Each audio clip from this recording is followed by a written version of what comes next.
Anybody answer that? Okay. Now, so you would go from the Mano, Mane, and Ire, the forces, the primal forces, into their manifestation of Partikai, Partike, and Particum, standing scalar wave grids, and they build up to become chelons, and chelons build up to become chelon codes. Now, there's an interesting place you can take it from that. Okay, you got chelons over here, so this one little sheet can get you through that discussion, okay, when you're teaching people. Now, I'm going to flip back to this. That's too high. That's too high. That's too high, I think. Well, I think it's all right. I'll just move it around like this, okay? Now, so if we get down to a number 2, emanations of Akasha, Partikai, Partike, Particum, chelons of creation. All right? We just talked about that. You would let people know about that, the connection between the Mane, and Ire. It's hard to say fast. And that connection to Partikai, Partike, Particum, and Partikai standing scalar wave grids, which form, chelons and chelon codes. Now, chelons and chelon codes are worthwhile touching on if you're going to teach, any of this, because these become other things. When I'm going to talk about number 3 in a minute first, because this is extremely important to bring to people. This is more of the consciousness stuff again. All right, we talked about structure and substance and order and those things, but here we're bringing the consciousness that it's all about, like the consciousness, the motivation, the intention, the desire behind the structures. So we'll get into that. But when we get down here, this is a part that's going to be important. And this little thing, even on this one page, there's enough in that little description there's enough to teach somebody just coming into it, where they will have a very important piece of information that will help them understand more stuff later, that they'll come across other things later. Oh, that's where that goes. Okay, I get that. Like when they want to understand DNA. So we'll go from up there to the things we just talked about. Then we can go into the consciousness of this, all right? We have these structures, the primal substance being Partikai, Partike, Particum, the force behind it, the Mane, the Ire, and the Mano. They form chelons. These are part of structure. All right, goes into structure. Then, the all-oneness. This is a motivation. This is the reality of what's taking place. This is behind all the structure and behind all the manifestation, what the is really is. The is consciousness that has intention. When we talk about this scalar wave grid that's called a time matrix, that's formed by Partikai, Partike, and Partikai coming together. You have to say it slower. Coming together to form chelons and forming these massive scalar standing wave grids. What is that? That is a unified field, right? It's a unified field of what? Partikai, Partike, Particum? Yes, primal units of consciousness. Okay? So, the unified field is, when you take it to its purest and core form, it is a field of Mano, Mane, and Ire. All right? That takes the form of Partikai, Partike, Particum, spanning scalar waves.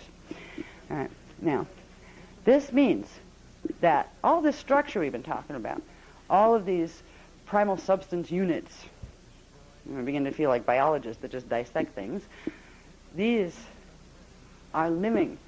We've talked about it, but there's a feeling that goes with this. These are living forces of consciousness. These are people that take the shape of scalar waves.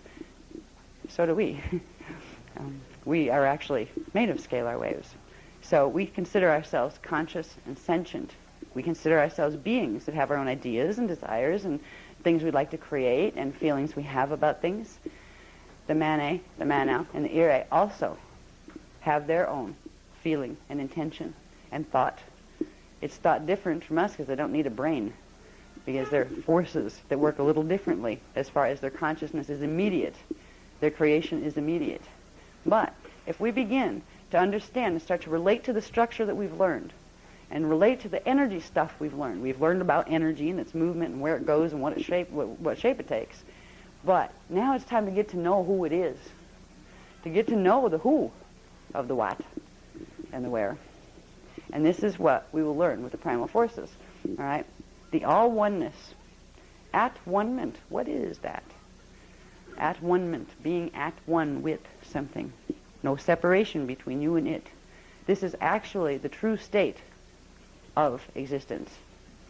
We see separation between, objects in space only because we have certain parts of our scalar waves turned off, so we can't see those parts of them. They don't pop into holographic expression.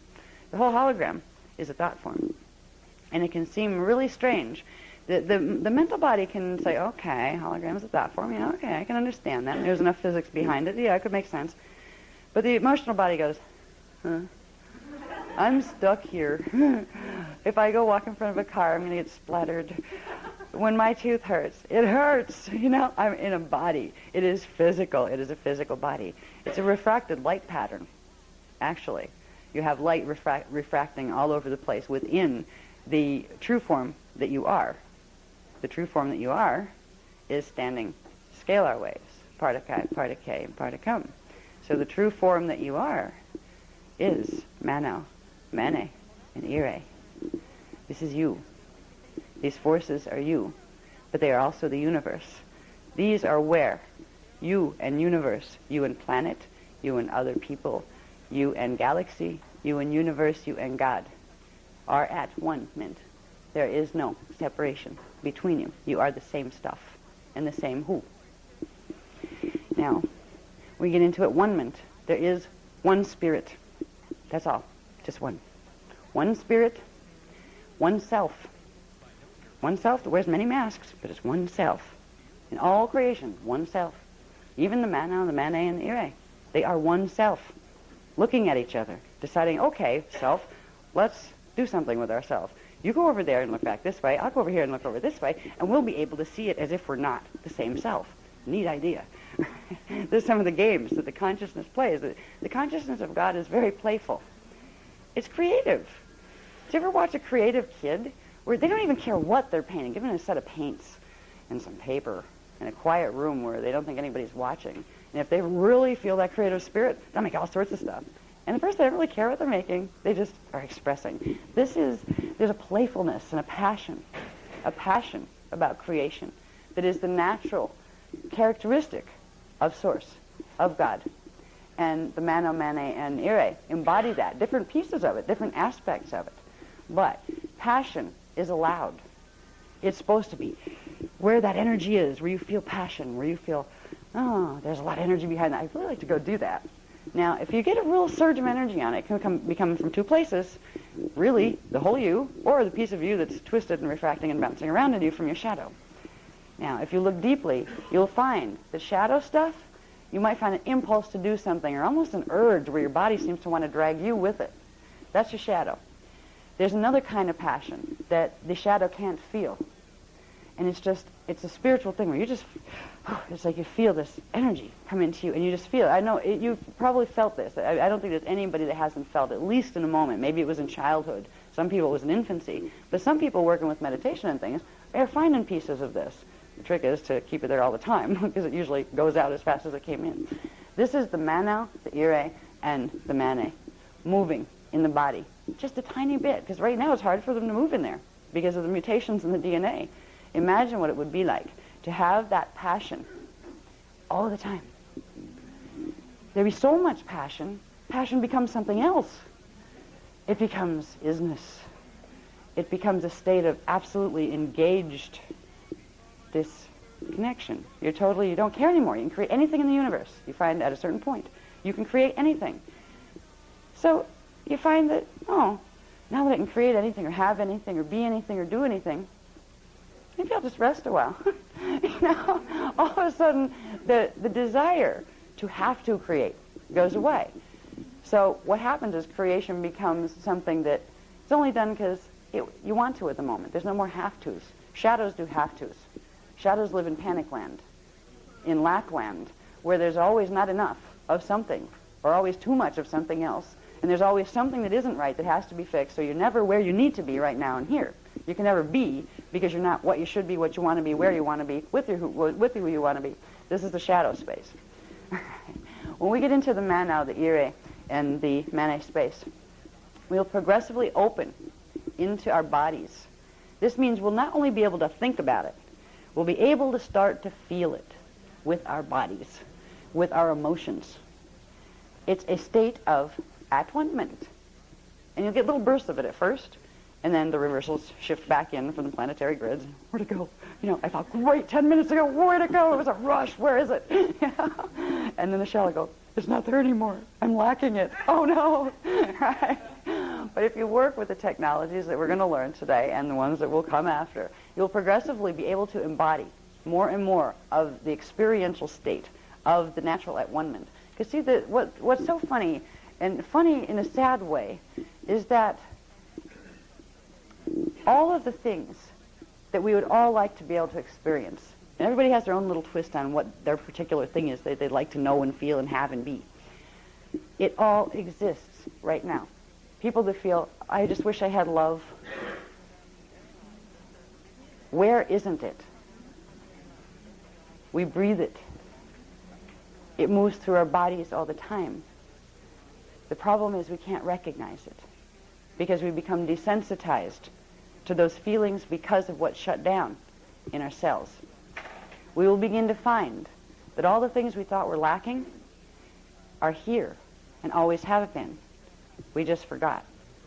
So we'll begin to feel what it means to be in at-one-ment. We're that panicky little shadow thing that everybody gets a kick of it here and there. I mean, if not, usually something comes from me in the hologram and says, here, we're going to take your house away from you. This big back tax bill came up, and if you don't come up with $20,000, you don't have a house anymore. All of a sudden, your hologram of peace is shattered by one little piece of paper in the mail. And I mean, oh my God, shadow goes, oh, I'm going to be homeless. There comes a time when you don't manifest that stuff anymore, because we're still manifesting it. And what's tricky about all this is, no matter how much we get control of our minds right now, we are still going to manifest the victim-victimizer drama as long as these implants are in the planetary grids, because they keep putting those reversals, which are static interface patterns, back into our DNA. So we can clear our DNA, and it gets dirty again as soon as we're on planet. As soon as we flash back on, there it is again. What we're going to do with the exercises that we're going to learn with radial body healing, radial body activation, we're going to progressively use the Akasha currents, the highest levels of them, to reset and hold in place the natural form of the lowest ones and then move it up. We'll be moving down and up at the same time, so progressively clearing the radial body levels, which means progressively we will be purging out and getting rid of that victim-victimizer thing that keeps messing up what we're trying to manifest. Progressively we'll get our shadow back, and we'll find out it's our friend. And that's good, because you can't just cut your shadow out and leave it someplace. It's going to hold you back and draw you back. So, anyway, get into the oneness, the one spirit, one God, one self, one love. There is one love. It is all love. And it is pure love. There are people here on this planet and others that can act very unlovingly. It is not because there isn't love there, and it's not because they're not even made out of love. They're made out of love too. They just don't know it anymore. All right. The intention of all creation, the first intention, even after this, it was divided into three to have three separate intentions so externalization could take place. The first intention, and the thing that you will always go back to, if you're going to go back through all of the currents of creation and back through all the levels and back through the Manet and the Ire and the Manel, there would be one last thing that you would expand back into when you get into full at-one-ment with God, and that is absolute love. You are in harmony with everything because everything is made out of you. It's not separate at all. You're in a state of vibrational harmonization. So these are some of the things that we're growing toward. These are some of the things that we're not just going to be able to protect ourselves from frequency fences and unpleasant things on the planet. These are some of the expansions of consciousness that we'll begin to embody. And when we do, it's kind of funny, because once you get there, it's like what I talked about yesterday about going to inner earth. Oh, yeah, I remember here. Oh, well, that's right. I was like thinking it was going to be this, oh, wow, something I never experienced before. Oh, wow. But when you get there, you realize you always were there. And it's just kind of like you scratch your head and go, yeah, I get it. Right? Where you realize that you were perceiving in two places at the same time. The part of you that had the filters and that didn't know about the other part anymore, and the part that knew the game all along. So it's a very interesting process of rediscovering yourself, and as you do, realizing you knew yourself all along anyway. So And eventually we will go back up into where we recognize each other in the same ways. It gets funny sometimes, especially when they don't recognize you. When you all know you're one being, and you look at each other, you can fight with each other. There's people that have all sorts of energies between each other. Excuse me, don't you remember? We're the same person. You know, what do you mean? I'm not you. I don't like you. I don't like the way you dress. I don't like the way you look. I don't like what you do with your life. You know, but we're still one person. You know? Another thing we'll discover as we go back, God, and that means us too, has a really funny sense of humor. A very, very good sense of humor. The universe is very creative and very funny. Humor is allowed. It's permitted. It's absolutely essential. And you'll find you get to laugh at yourself. And the more you can laugh at yourself, the more you can laugh at everything around you. And the more love you will feel for people who are acting wacky. Okay? If people who are acting crazy, I mean, you see like countries going dropping bombs on each other's head. Okay? Now that can get really distressing if you're looking at it from there. But once you start to understand how energy shifts and the fact that it's all eternal, and you start to get another perspective, and after a while it is just funny. It's funny in yourself when you start to catch yourself in victimizer games. You're, oh, here we go again. It's like, I thought I got rid of you. You know, Shadow, come here. I want to talk to you outside. You know, it's one of the things to do. That's a very good way to handle it, too. If you find yourself getting into it with somebody, think, Shadow, Shadow. Okay, now, of course they have one, too. You're not blaming anybody here. You're not saying, oh, it's all my fault. Of course not. Say, I'm having a shadow issue. Excuse me. Then go talk to your shadow. You know? And when you talk to your shadow, the best thing to do, because shadows don't like to be rational or reasonable at all. That's not what they're about. They're a chaotic pattern of our own consciousness. So the best thing to do, shadows are like babies. And one of the best ways to put a frantic infant to sleep so it gets calm again is to sing to it. Especially if you sing songs that calm its frequencies down. That's what these songs are about. That's what the songs are about. So when we are working with this one technique, it's going to take me a while. I mean, I'm going to have to read this piece by piece, these sound tones that we're going to get in the exercise today. But if you can memorize this, this is the ultimate lullaby. All right, you can use this and with the Lyra song, the Song of Lyra. That's another powerful one, by the way. If anybody's like really played with that, this one triggers your Maharic seal to activate instantly. All right, now it doesn't. If you don't activate your Maharic seal the regular ways first, it won't do that. You have to, get your body used to doing Maharic seal. But the Song of Lyra, the Christos song, will immediately pull up your Maharic pillar, at least temporarily. All right, these other songs that we're going to learn, and they're a mouthful. Song of Lyra looked easy compared to some of these. There's only 4 lines. There's only 4 lines. But there are so many little syllables of sounds in those lines, and some of them are so similar. You can, wait a minute. So I'll save that discussion for later. You'll see what I mean. And before we get to the song, we're going to find out what exactly those sound tones mean, where they go. Okay. So anyway, we get down through the oneness, the one mind, the one form, the one thought, the one song, the one light, the one heart, the one mind, the one form, the primal life field of conscious, living, eternal, unconditional love. That is what the core substance of everything is. If we can begin to first get our minds used to what that might mean, then we can start to prepare our bodies for what that feels like. And that's when you go beyond words. That's when you struggle to find words that can even touch around the edges of that feeling. When the life forces start to wake up in you, the living force of God starts to wake up in you. And I don't mean the living force of God, hell, come down like they do in some of the churches, like, and you make sure you listen to your preacher and you do your Bible, that kind of thing. It's not, this isn't the kind of force, all right? These are like life forces, smack, right, that they're talking about. We're talking about life forces, the power of you and God being at one with each other. It's what they're trying to get the other way, but they're like using the force of the Bible as like, to beat people over the head with. They're using the wrong kind of force. But when we start to feel this in our bodies, we'll become where we need words less and less, but you'll also find a perplexing thing happening where you have so much you want to tell everybody and so much you want to let them know, because you know what would help and you know what would make them feel better, and you know you can have such a good time knowing this together, and you realize you can't find a word that can even explain it to yourself. Every word you try is like this big because the feeling is this big, right? But that's part of the game. It's time. I'm 10 minutes past time? Oh, okay. Okay. Okay, thank you. Yeah, I've been, as just let me know. Thank God for him, because when I get going, I don't see clocks. They like hyperspace for me into another dimension or something, because I really tune it out. They're set up in there already and everything? It's all ready to go. Okay, it's all ready to go. When we get back, we'll move through this a little bit faster. We'll pick up on chelons of creation and God-Fire alphabet. That's an important part of it. Enjoy your lunch.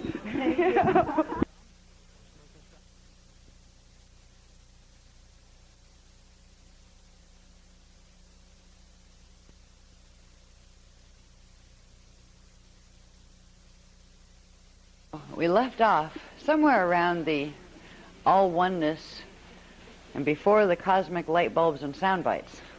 Okay. Now, if we can bring back into focus, what we were talking about was how the forces, the primal forces of the mana, the mane, and the ire move through the structures we know, become the structures that we know, the particae, particae, and particum. They build up to become the particae scalar standing wave grids that are the templates for the time matrix and for everything that enters the time matrix. We've talked about the oneness with the one spirit, one God, one self, and one of all those other things. In other words, it's all one.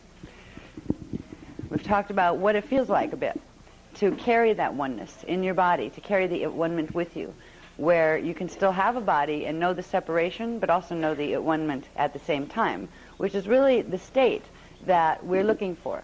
When we go into a state that would allow us to be, let's say, a fully activated avatar being, a fully active avatar being has the ability to stay in the hologram and take themselves out whenever they want to, and they hold both states of consciousness in the same place, in the same space. They know they are separate in relation to the dynamics of the hologram, but they know the hologram is like a stage play that's being put on, and really it's all the same person just playing all the roles. So there's a really unique state of consciousness that we find when we begin to go into the at-one-ment space. The key to the at-one-ment is the primal force, and the primal force takes the form, first of all, as the mana, the mane, and the ire. As we move into combining what we know about structure with what we're learning now about the forces, we will find that manifesting itself as the structure of the 15-dimensional time matrix, of the Cathara grids, of the structures that we've learned, that the primal forces break themselves down. All right, just like the Manau was one force, and out of that force, it took part of itself and made two. It made the ire and the mane.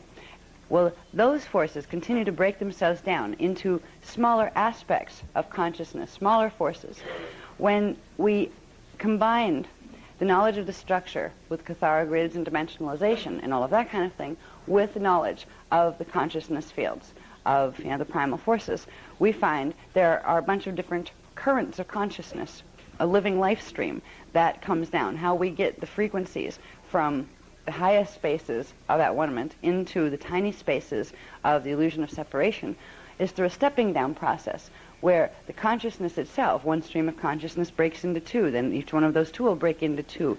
And there's a format that coming down through the Cathara grid. Now in Cathara we learned about the two Cathara grids. There are 24 points. The first cosmic Cathara grid that forms the primal sound fields and goes into the primal light fields, and then the other Cathara grid that goes from D12 down to D1. There are primal force currents that literally follow that path and break themselves down. So there is a different set of currents for each density level and for each dimensional level.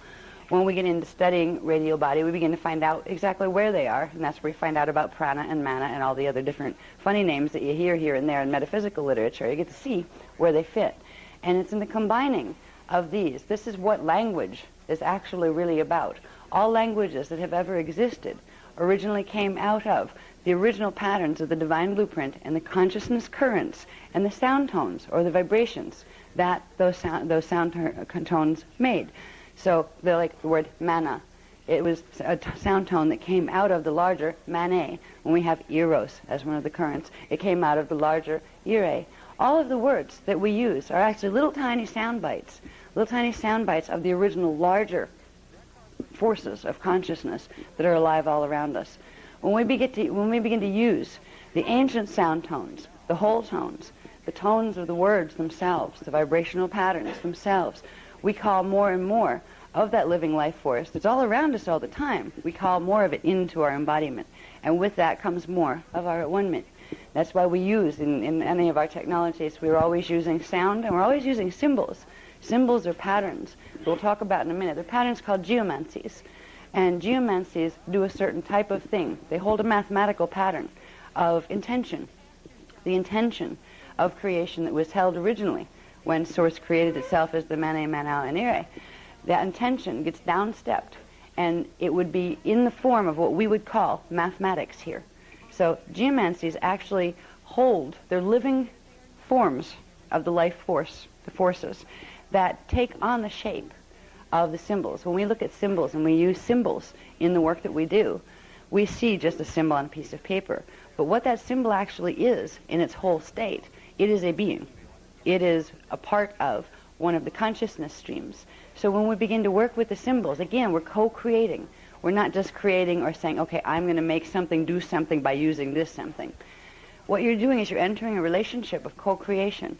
You're calling upon the power of the symbol and the part of you that is manifest as that particular mathematical program. There's an intimacy that comes when we begin to realize that symbols are alive. And that can really be sometimes best understood by realizing that we are all symbols. When we look at each other or ourselves in the mirror, we're not seeing the whole reality or truth of what we are. We're seeing what this thing we call ourself appears to be under certain conditions.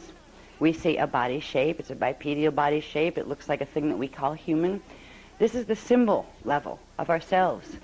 Well, when we see the geomancies that we're using, the symbol codes that we're using, this is their outer body, what they look like on the outside. But they are conscious, thinking forms of the primal forces that are intelligent and sentient on their own. The symbols can teach us many, many things.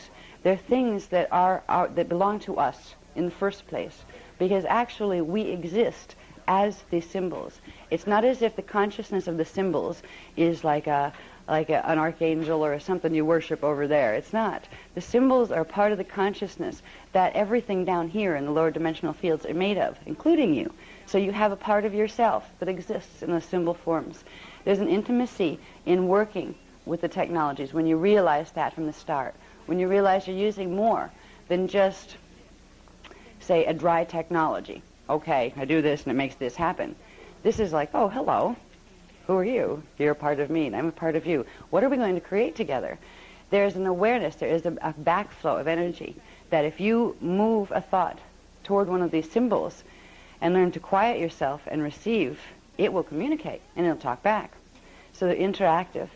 That's something that it's not just the Manau codes that we'll be using in this workshop. In fact, we're going to be given one. They seem to give us one every workshop, that they're doing Vecca codes in, and have us work with that one for a while. This one's going to be, I thought they were going to save this one for last, but the one they're going to give us, and it's going to be tomorrow morning. That's one of the ones that we're doing on the beach. We're introducing the visual part of what we're doing the sound part of today and this afternoon. But it's going to be the one that applies to density 1, dimensions 1, 2, and 3. I figured they'd work their way all the way down, and eventually the final one we'd get to where we could actually maybe start moving things in, where we could see it in our field of immediate perception. But they're starting with this one. So this ought to be interesting when we begin to use the living consciousness of the mathematical programs of the Manau and the Ire and the Mane as they exist here within our bodies. Once we find that connection in our own bodies and find that piece of the Manau or the primal force alive within us, we start to have what's called a co-resonance, or a vibration that is not just about us. We start to be able to feel as part of our own self, the trees, the part of the trees that hold that same consciousness, the part of the grass, the part of the planet, the part of the sky. We start to be able to feel the parts of each other. So we begin to feel the at-one-ment. I remember, I have little memory clips of certain time frames when we were involved in mystical schools. And particularly like in the King Arthur period, there was a lot of this going on, where certain ones of us were entrusted as keepers of the ancient knowledge, and we worked with the elemental forces. We were in training then for what we would need to do here at this time frame. We knew we would be, all of us would be incarnating back. But we could go out in the middle of a storm. I have a very clear image, and I feel it. Like every time I remember this memory clip, it's like a Kodak moment from the incarnational photo album, where we were playing with the sword, the Excalibur sword. And the Excalibur sword was actually the staff instrument. It was one of the Stargate tools that the guardian races had left here for certain purposes of opening inner Earth portals to visit back and forth. And it was held there was a sword made to hold it, and it was held in the handle of the sword. But this was a very powerful tool. It held D5 frequency, and it held it and anchored it into density 1. And most people, unless they knew how to hold the man-out and could hold the man-out force alive and awake within them, you couldn't hold the sword for very long. If you tried to lift it up over your head, it would start to sing, and it would start to vibrate, and it would knock most people on their bottom. And we were being trained in how to slowly open the man-out force and stabilize it in our bodies, so we would be able to become at one with it. And if we became at one with it, it wouldn't throw us. We would be able to literally hold that power. And I remember lifting the sword up over my head, and it was big. It weighed more than I did. I mean, I was a little peanut, skinny little female in that lifetime. And I remember just feeling the mana move through me, and I was able to lift it up as if it was a feather. And it was in the middle of a thunderstorm on a beach, and it's like the waves were whipping up. It was a lake, and waves were whipping up, and big gusts of wind, and there was lightning all over the place. And I held it up over my head. And this was something we were warned by our teachers, never, never, never, never do that, because the thing was a lightning rod. I mean, it drew energy in, and it could, it was known to have, fried quite a few people that thought they were too big for their britches and decided, oh, I can do that, and they couldn't. And I remember feeling the force of the man-out in me, the aliveness move through me, because my codes were starting to activate then. It was like the junior training round for, this time around. And I remember picking it up, and before the teacher could stop me, I lifted it up over my head, and I knew the bolt was coming. I just knew it, and a lightning bolt connected with it. And I felt this shift happen in my body. There was one moment, a window, where I knew I could have been fried instantly. I was going to be electrocuted. And then the Mano did something, and I felt its presence come in. I became the Mano, and I could feel it. It became me, I became it. That level of God's self opened up in me in that moment. And we became one with it, and we rode the bolt. It just, just like holding the sword. And this got me in so much trouble because I was a girl, and girls weren't supposed to be able to do that. Only the guys were supposed to be able to play with the lightning bolts and the swords. So this is some of the potential of working with the elements. I mean, being able to have lightning decide it was going to work with you instead of just fry your circuitry as it went through. This is the power that the Manau force within you has, because it is a co-resonant field. It is a field of love, or vibrational harmonization, that you will have with everything else that has the Manau in it. It is the God knowing the God, and there is no conflict in that space. This is the potential that's coming back now. I haven't seen Excalibur in years, so I don't think it's anywhere where we can use it these days. But this is the power we're going to start to begin to feel. We need to give ourselves permission to feel it too, because there have been so many abuses of power on this planet, and so many of us have got tripped up in the karmic loop of the victim-victimizer game, that when we think about, wow, that kind of power, where actually the elements would bend to our wishes. Wow. Some people go, ooh, do we deserve that? What if I mess up? Maybe I shouldn't have that much power. Maybe that's the only power that should be for gods and things. We've learned to be afraid of our own power because of the things that have happened on this planet. So we need to give ourselves permission. When we work with the Manau forces, we need to give ourselves permission to allow that to happen and to trust ourselves again. And if we trust, we will create good use of the Manau. But if we move into it afraid and afraid of ourselves, it will reflect it back to us. So it's a power that should be respected when we begin working with it, because it's a power that you can turn against yourself without meaning to. This is why when you work with any of the codes that, when we get into the manifestation sequence of the tones that I was talking about before, you want to be in a good space when you use these, or use them with the specific intent of getting you into your Krista space. You can use them to shift things if they're, not where you want them. But don't use them for see if I can make that happen. And don't ever use them to try to inflict your will on somebody else, even if it's for what you think is a good purpose. If you're inflicting your will on somebody else, you're going to create a Manau loop, which means what you send out comes back, but it comes back amplified. This is how this power works. If you look at it as a sea of Manau, that we're all actually parts of consciousness floating within that sea of Manau, it communicates with itself continually. Our thoughts come in and go back out, and they go out and they do stuff when they get out there, just like we're affected by the thought field that we're walking around in. So when we get into working with these powers, it's healthy to recognize from the beginning that they are powers. And it's also healthy to recognize that power is not an evil thing. There's a lot of belief systems on this planet that have taught us and reinforced, be afraid of power. You know, you're supposed to be sheep. Sheep don't have power. All right, only the shepherds can have power. Only the lords of the rays can know how to direct the rays. We're supposed to be the lords of the rays within ourselves. They don't tell us that. We need to realize that there's a responsibility that goes with it, but we're capable of it. To not be afraid of it, but to not treat it with less respect than it deserves, because the Manau itself will teach us that, nope, that's not the way to do it. You know? So anyway, when we move from where we had been, going through the oneness, you know, coming from the Manau down through the emanations of the Akasha with the primal substance units, into the all oneness, and then into what I call the cosmic light bulbs and sound bites. This is talking about the unified field. The light bulbs and sound bites, that's an easy way to help people that you're going to teach, you know, that don't know much about this, how to remember it. The cosmic scalar grid, the unified field, the light bulbs that flash off and on and pulse consciousness into and out of manifestation. The consciousness takes on different types of characteristics, each having a different vibration, which gives it a different name. But it's still all the same consciousness, just manifesting itself in different ways. So you go into light bulbs and the sound bites. The sound bites would simply be, when we talk about part-Kai, part-Kam, part-Cum, when you have the flash on, you have light. When you have the flash off, you have vibration, or the silent sound. So the sound bites are the part-Cum stage of the part-Kai phasing, when a thing is turned off, when the light bulb is off and just vibrating, and the turn on oscillation is the light, all right, is the light bulbs. Very simple way to get it across to people, because what you don't want to do, unless you want to give a master's course, then you like get out your Kathara manual and the other things and get into all the detail that's in there. Just get across the idea that you're dealing with templates of light and sound, but not just light and sound as we know it. Pre-light, the thing that comes before what we call light, and the thing that comes before what we know as sound. So they can understand that there's a level behind this. It's not just talking about this stuff we see and the things we hear, that there's more to this. You get that across, they'll be able to follow the rest. All right, now we go from the unified field and the tree of life and knowledge. This is where you would take them into, very simply, the Kathara grid.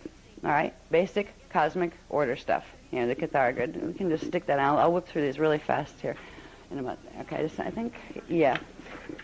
So you'll have these diagrams in the little packet. Explain the Kathara grid. You can, you know, read what's on the diagrams to them. Say, here, that's a Kathara grid. There are two of these. You have one that goes from the primal sound fields that begin with the original part-K, part-Kai, and part-Cum, the original Mane, Manau, and Iri. And there's one set that comes down of 12, and then right where the number 1 is on that one, another set, the 12, on the set below it would be there. Get that much across to them. They understand the basic template that we're working with. There are 24 points of primary focus, where what was once 1 that became 2 that became 3 has now become 24 points. These 24 points are going to set the patterns for the dimensional structure and for the breaking down and polarization of light and sound, or for the arrangement of part-Kai phasing, of how those light bulbs are going to flash off and on. How fast, how often, and at what angles in relation to each other. That's where the mathematical program of what keeps this consciousness in motion, what keeps this reality field where you can have a hologram in motion. It is the Kathara grids that hold the mathematical patterns. The mathematical patterns are called geomancies. They're the symbols that we use. So that's not too hard to get it across. Oh, that's a symbol, that's a geomancy. Oh, the geomancies are the things that are in the Kathara centers, right, that are holding the consciousness, that's holding the intention of keeping the manifestation framework in order. So the Kathara centers aren't just things, they're beings. Each of your Kathara centers is a part of your consciousness. Just like a symbol is a being, so are the Kathara centers. If you can get across when you're teaching these things that the structures you're teaching of are not just structures as we think of them in 3D out here, because we're taught to think of inanimate objects, let's say, that have no life force. Therefore, they're not alive. Therefore, they're things, not beings. It's not recognized by the general scientific communities here, and we're not taught this from the time we're small like we should be, that energy is consciousness and consciousness is energy. Therefore, everything is a being. So if you can get across to people while you're teaching them about the basic structure, that you're talking about being structure as well as thing structure, it will help them to develop just the core of understanding, the seeds that they're going to need to really work with the Manau and the Ire and the Mane. Because these are forces of consciousness that require you to recognize that they are forces of consciousness before you will be able to successfully direct them to do much. If you enter it with an attitude of, I'm going to make it do this, you might get away with that for a while like the fallen angelics have, but it always creates a backdraft where it either makes it where you don't have the power to do it anymore, or it brings some things back to you to teach you not to. If we go in with the recognition that these are consciousness things, this is a relationship that requires etiquette. It requires basic manners, you know? This isn't an energy you're going to boss around. This is a friend you're going to say, wow, look at this. There's this Manau force of consciousness, a living conscious energy, part of God that gave itself specifically to me and to anybody else equally without any judgment. It was a field of power that said, you may use this to create, and you may create whatever you choose, unconditionally. It's a field of massive love. This is what this power is that we're going to work. The Manau is a love field.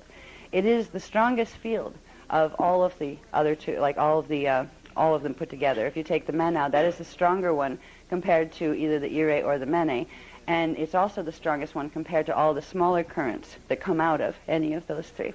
So we would go from basic Cathara grid to Cathara grid in the body. Say, here's where that structure anchors in your body, and you've seen these before in Cathara. These would be where the flash-on pattern, let's say, of where the primal light fields come in from the higher dimensional structure. I think I wanted to show this one first. Yeah, I should have shown that one before this one. Yeah, we'll put this right back on, but I won't put that one on. No, not that one, this one. Oh, the other one. It's fine. Thank you. Okay, yeah, you'd show them this, okay, before you show them the Cathara grid in the body. All right, just basic 15-dimensional structure. This one everybody probably just sees in their sleep at this point because it appears everywhere with all sorts of information on it depending on what we're teaching. Basic 15-dimensional structure. That is a symbol code right there that allows a certain set of frequencies that helps to convey the consciousness reality of what 15-dimensional structure is. It helps using this image. That's why we use it over and over.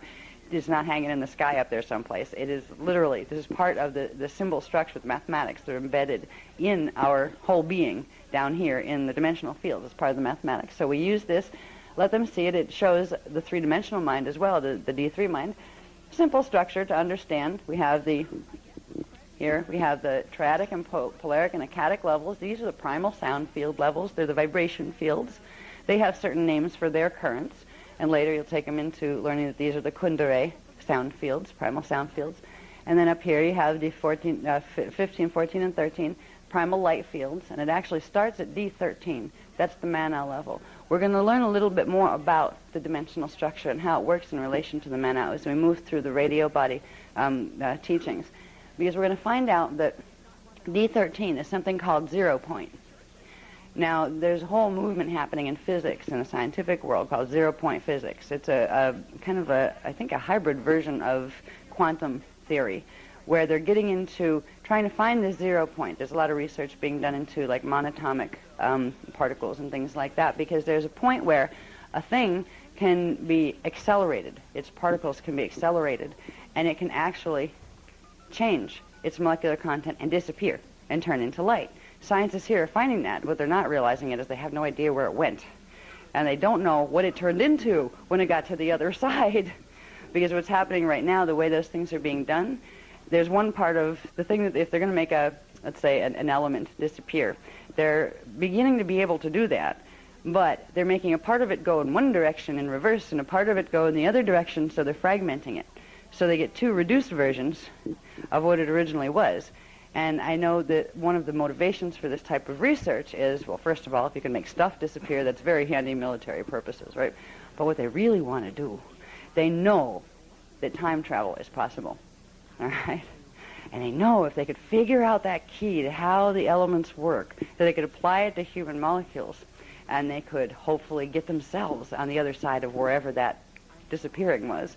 What they don't realize is the way they're doing it, they don't want to do that, because they're literally separating the templates, and that's creating like a phantom self and and a forward self that are pulling energy away from each other, and eventually they drain each other until there's not enough energy to sustain either one of them. But when we get into learning about radio body a little bit more, we'll find that 0 point is very important. 0 point is the Manal point. This is where the Manal from up there that would be beyond this, like a layer beyond the 15-dimensional matrix and beyond the primal sound fields, it comes through in certain areas. Certain areas are concentrations of where the Manal comes through, certain are concentrations where the Ire comes through, and certain are concentrations where the Mane comes through. If we go back to the Cathara grid for a second, I'm going to go back to this one for a minute. I don't have the graph on this. No, I'll use this one first. Thanks, honey. I don't have the graph on, like the one that goes with this yet, because it was secondary, and I can still explain it to you. When you look at a Cathara grid, the paths of the currents would be, they'd all come through 12, which would be representative of the D12 divine blueprint, and then they split, and you end up with the Manal currents going down 12, 9, 6, 3, 1, and that's called the path of Amaraya. And you would have the Mane currents going down 12, 11, 8, 5, 2, and 1, and you would have the Ire currents going down 12, 10, 7, 4, 1. This is how the currents will run, and each level they break down, the vibration changes, so the name of the current changes. So what you end up with is a string of, what look like a string of names. And if you want to evoke and bring into activation in your body those particular currents of energy, you would choose which ones by their sound, by their vibration, and you would speak it. And that would allow it to go out into your hologram, bounce back in, and the breath literally carries it back into the template where it activates in the body. This is really the simple truth about radio body activation. The sound, and then tomorrow we're going to get into the physical movements that go with the sounds, which are the sariyas. Today we're going to do the sariya songs, which are the sound tones that go with them. Then tomorrow we'll learn to incorporate into that certain very simple body movements, but movements that go with the sounds. And then when we get really good at it, we'll combine those things with what we already know, some of us, and if you don't know them, you're going to learn these too, the salutations, which are the Merkaba spins. And what it looks like when you get good at it, when you're not good at it and you're first starting, it looks like somebody trying to figure out what was I supposed to sing while tripping over my feet, and where was what arm supposed to go in what direction.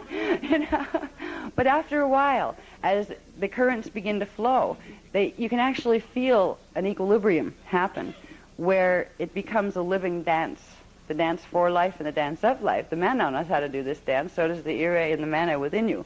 So as you begin to do the rudimentary things, they'll start getting it open. You're retraining your body to be coordinated as far as handling these currents. But at least you're getting them into the body for the first time in a very, very long time. These currents haven't been running properly in the body for over 25,000 years, and much longer, actually. But the real damage was from 25,500 BC and forward. So if it's funny when you first start, if you end up starting when you're trying to put, especially when you're trying to put the exercises together, we'll start it easy. Today we're going to do the sounds, right? Tomorrow we'll have our sound sheet in case we decide we want to try that too. But then we'll just work on the movements, right? And then we'll have a break. And a little while later we'll go into the salutations, or getting our Merkaba spins right. And then we'll probably at that point get the symbol. The symbol and the spin's not too hard to do together. Okay? And then when you bring the sound in with the symbol and the spin, you've added one more piece of balance to the whole thing. And the last one would be learning how to spin while dancing. You know? And I'm afraid to look at this. I remember little Kodak moments where I used to be good at this in the ancient of days when they started us when we were like this high. It's interesting to learn it when you're not that high anymore, and your body has no idea how to do it anymore. So if you feel silly and funny when you start to work with these, realize that that's okay, first of all. It's not just you. These bodies are like it reminds me of the Tin Man in The Wizard of Oz. Need oil, talking around. when we first start to work with the technologies, we're giving the oil to the body. We're getting the currents back into the body. And slowly, if we practice, we will begin to balance those currents in the body where they're not just running and kind of feeling funny and we're trying to figure out what to do with ourselves, where they start to take on a flow, a grace, and a balance. And we'll find there's a still point within all that, where you actually, what happens when you get really good at combining all of those factors together. In the ancient days, when the Iani, and now in the inner earth, when the Iani do these things, because they do rounds and those kind of things, and they incorporate all of these technologies into their rounds, so they do very, very powerful rounds for all sorts of purposes. You get to a point where you can spin so quickly, and all of the movements come so automatically, kind of like driving. You know, if you've driven for about 10 years, you just get in, and you can't even remember if you put the keys in because they're already in there because you're just on autopilot and you just do it. It becomes so natural that they can do this, and they can be at really high speeds of motion, but they perceive everything, including themselves, as being completely still. They become one with the still point, and everything just moves around them, and they don't see it as moving. They simply see the hologram of existence, and they can see past sound barriers and past light barriers and past time barriers. There's a space of full at-one-ment that can be found in the exercises. And they would do these, and they teach their little kids how to do these things just for basic maintenance of, you know, keeping your circuits oiled while you're in a manifest form. If you're going to be on a planet in a manifest form, these are the things that will allow you to keep your form at its best form and to keep your consciousness clearest. This is what the breatharians used to do to live. They didn't have to eat other things. They didn't have internal organs in the same way we do because they didn't need to process foods and things in that way. They simply breathed and danced. They did the dance of life and of love and of freedom and of joy all the time. So we're not going to be great at it when we first start. That's okay. Don't be embarrassed. Don't worry about the fact that you're with a group of people and somebody might see me, you know, fall, or I can't remember what the line was. I have to go find my paper. That's okay. Those things are okay. Give yourself permission for it. And when you go home with the technologies, you have a choice. You can put them in a drawer, and they'll sit there, and your mana force will stay sleeping. It's with you all the time, but it will stay sleeping. Or you can decide, this is worth it. Let's see how far I can go. And this is only step 1. What might step 20 be like? You know, if I can make step 1 work, I might be able to get to step 2. And if I get to step 2, I can probably get to step 20. What all of this will culminate into is the ability to build the Akasha Merkaba, which is the one that can sustain. It's here in this system, it would be in the 12 dimensions of this system. It would be a D12 Merkaba that is called the Mahanta Merkaba, an Avatar's Merkaba. It's called the Akasha Merkaba because it incorporates not just the frequencies of here in parallel, like a regular Merkaba would. It incorporates the frequencies of the inner Earth time cycle as well. So it would allow a person who could fully activate that to pass that back and forth between the portals from here to inner Earth. And it would also allow you to disappear and reappear at will. You could go into full light and stay there if you wanted to. It's kind of funny. It's like when you know you can turn yourself, you can manifest and demanifest at will, right? Whether or not you have enough money to buy a house so you have some place to put your body does not become one of your main concerns anymore. It becomes insignificant. If I don't need it right now, I'll turn it into light and just hang out that way. And then when I need it again, I'll pop it back in, right? This is some of the things that masters do. They pop in and out of realities. They spend most of their time in pure consciousness as the man now. But they know that at any time they can pop in and out. They can say, I sense that reality field over there. If I want to see it in holographic form, externalized from me, because I am at one with it, I will project myself in. And they will do the things with their fields. They will use the vibrations of thought that will create the same effect that we do when we do the tones. And they will activate their Merkaba in a certain way to put themselves where they want to go. This is the beginning of those kind of levels of mastery. Okay, I'm going to put the other. Yeah, I'll put that one. Yeah, that one's good. Now, when you're teaching this, you go from showing them 15-dimensional system, that's the basic structure, you know, and letting them know that that's the template that these primal forces of consciousness are, you know, form as they come into manifestation. This is the structure that they form. They form the Gathara grids, they form the 15-dimensional system, and then they form in the bodies, in our physical bodies, we have a Cathara grid as well. Because Cathara grids, remember, are the core template mathematical blueprint of everything in the time matrices. That mathematical blueprint was the original thought that was held in the Manau as far as how the Manau would organize itself and its relationships with itself in energy terms to create a specific type of reality field. The reality field that this time matrix was founded on was being able to have a three-dimensional holographic experience. It was a three-dimensional hologram. There are others that don't have three dimensions. They're built on different mathematics, and they only have two dimensions, where you don't get physical externalization in the same way. But in this particular system, three-dimensionality was the intended choice that Source chose when it externalized itself as the Manau that manifested this time matrix. So you simply explain to them that the biggest things and the smallest things all through the universe all are built in this core template. Every ant, every microbe, every cell, and every planet, every galaxy, every cosmos follows the basic pattern of the 12 and the 12. And the 0 point happens where in the Cathara grid you have 12 connects with 1 of the next grid going up. Remember, I said that there's this 1 and then there's another one. That takes you from dimension 1 to dimension 12. Then there's one that starts at 12, where number 1 would be there, and goes up into the primal light fields and primal sound fields. That forms D13, 14, and 15 primal sound fields. Would be the same thing as these down here, but on the next level up. And these are the currents, these are the paths that the Manau and the Ire and the Mane follow as they break themselves and polarize their consciousness down into smaller units. It's like making children of themselves as they work their way down. And what they do is, when they're turned on in the body, the primal light fields flash on in this pattern. You have the main one coming down. This would be the Mane coming down in, from the central pillar. You have the Manau coming down this way. And actually right now they cross over at D5. This would be a little bit different configuration depending on the time frame you were born in.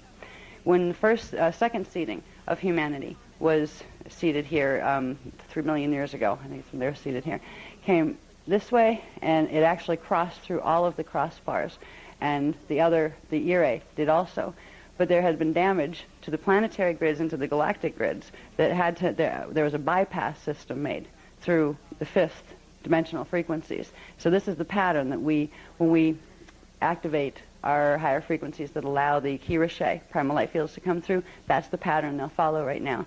That pattern won't change because right now it's being held literally in the galactic shields, which are the ones that control the sun and the other planets in the star system. So some things you work with instead of trying to fix and make it perfect. You work with what's there because it's too large of a shift that would cause too much damage. We can't use the Manau right now to try to change this back to what it originally was, because if we do that, we would actually create a reaction where it had to destroy itself in order to recreate itself. So right now, this is the pattern of the flow lines, and I call them flow lines because this is where the consciousness comes in, where it comes into your body. But it doesn't flow like water. It flashes on and off. It's as if this image turned on and off in your body, not as if something was poured down and came down this way. So it's literally a flashing on and off of these frequencies in the body, like turning on and off a light switch. So you can basically get people to where they understand they have a Cathara grid in their body. These are the basic paths that the Kirishe D13, 14, and 15 currents will flow. And when we move into understanding more about the radial body, we'll start to understand more about what that structure is up above them, the primal sound fields, and what they have to do with things. Because these are the heart and soul of where the primal forces come from. They don't come from this universe down here. They don't come from D12 and down. They're there, but that's not where they originate. They originate at the top of the other Cathara grid. So we'll be getting into a little bit of what that structure is. Let's see what's next. Okay. Just do shields really quick. Yeah. You would want to show them just basically how they have their Cathara grid and the shields. So they're familiar with the scalar templates. Remember, part of K, part of Chi, part of Cum, which are made out of the forces, the Manau, Ire, and Mane. And our personal ones form, I have to say it fast, our personal bodies form on the shields, or the scalar shields that are our template. We have our Maharic shield at density 4, that's our dimension 12, 11, and 10 level of self. We have our toric shield at density 3, dimensions 7, 8, and 9. We have our diuretic shield at density 2, dimensions 4, 5, and 6. And we have our telluric shield, or our elemental shield, at dimensions 1, 2, and 3. These are the scalar templates that hold our consciousness into the proper pulsation rhythms that allow us to be a part of this particular reality field down here. The pulsation rhythm of consciousness is that part-3 phasing rhythm that's held in the mathematical patterns of the Cathara grids, of the geomasses. It's the pulsation of the primal force currents. How fast they will pulse in will determine where you end up. At what angle they pulse toward each other will also determine where you end up in space-time. So the pulsations of consciousness, if we can understand that the fact right now that we're sitting here means there's a very specific pattern of pulsation of consciousness that every one of us are sharing in a whole unified field of all sorts of scalar wave patterns, not moving at all, standing still, but just going on and off. We're perceiving movement in massive cycles of linear time because we're simply following a certain set of flashes.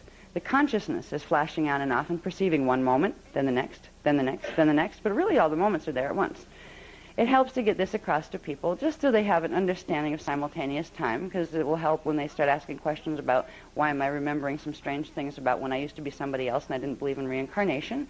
Then you have the question of, oh boy, do I get into this with them about reincarnation or don't I? Because it can be confusing if you try to explain to somebody, well, not only you're trying to get them to understand that they reincarnate, but they're all here now. What do you mean they're all here now? I remember dying. Well, you were tapping into the now point where that one did die. What? You know, it gets very confusing. But if you can help them understand the flash lines from the beginning, that's why I mentioned before, if when you're starting to talk about part-3, part-k, and part-chem, and pulses of consciousness that are flashing them on and off, to get across the idea of flash lines, it will help you to get across the idea of time when you're trying to teach that to somebody. If you're trying to teach them a time is simultaneous, okay, well, how come I don't see it simultaneous? How come I only see this? Because your consciousness is following one of those flash lines. But there's parts of you that are following all these other flash lines all at the same time. And each of you are perceiving your own set of three-dimensional hologram. The hologram isn't really there. All that's really there is a pulsation of consciousness that's happening at certain angles to itself. So it literally bounces consciousness out and brings it back again, and it sees an externalization of its contents, just like you would see an image on a movie screen, because there is a film and there is a beam of light run through the projector. The consciousness works. The Manet works like the beam of light that runs through the projector. The the Manal and the Ire together work as a template. So together we have the projector machine and the film, and our conscious thoughts are what imbue the Manal with what's going to be on that film. And it happens all the time, whether we're in control of our thought patterns or whether they're running on autopilot because somebody else is messing with them from the D2 level and we don't know how to do it anymore. We're still doing the creating. And we're doing it by embedding ideas into the Manal field. And the Manal field creates them there as vibration, and then the Manet projects them outward into hologram. We're going to get into the series of the in-breath and the out-breath and the pause breath, because there are certain tones you use to bring the thing you would like to manifest in. They're the embedding tones that would bring them back in, the Ire tones.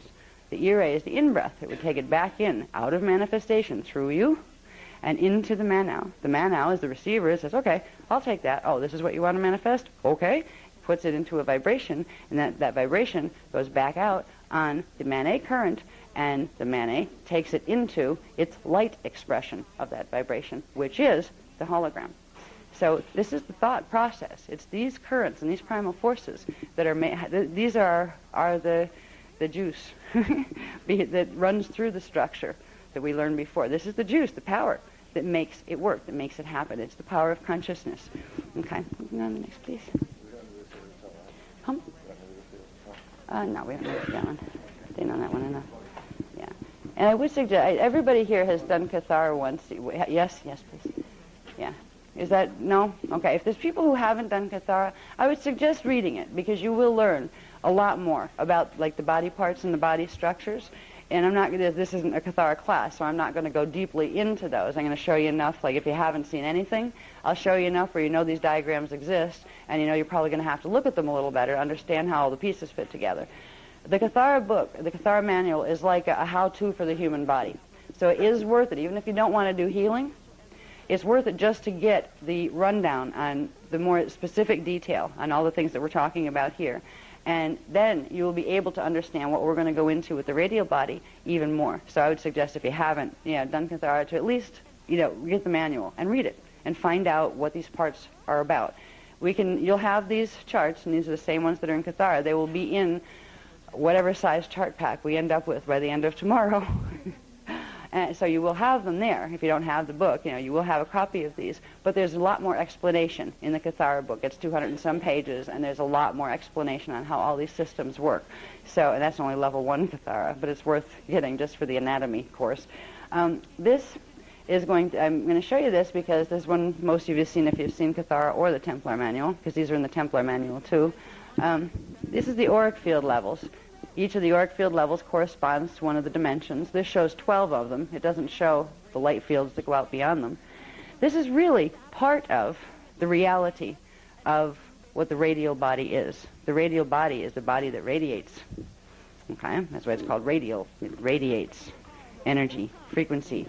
It radiates all these different currents. What's fascinating is when we get to see how every one of those currents are actually woven in to every cell.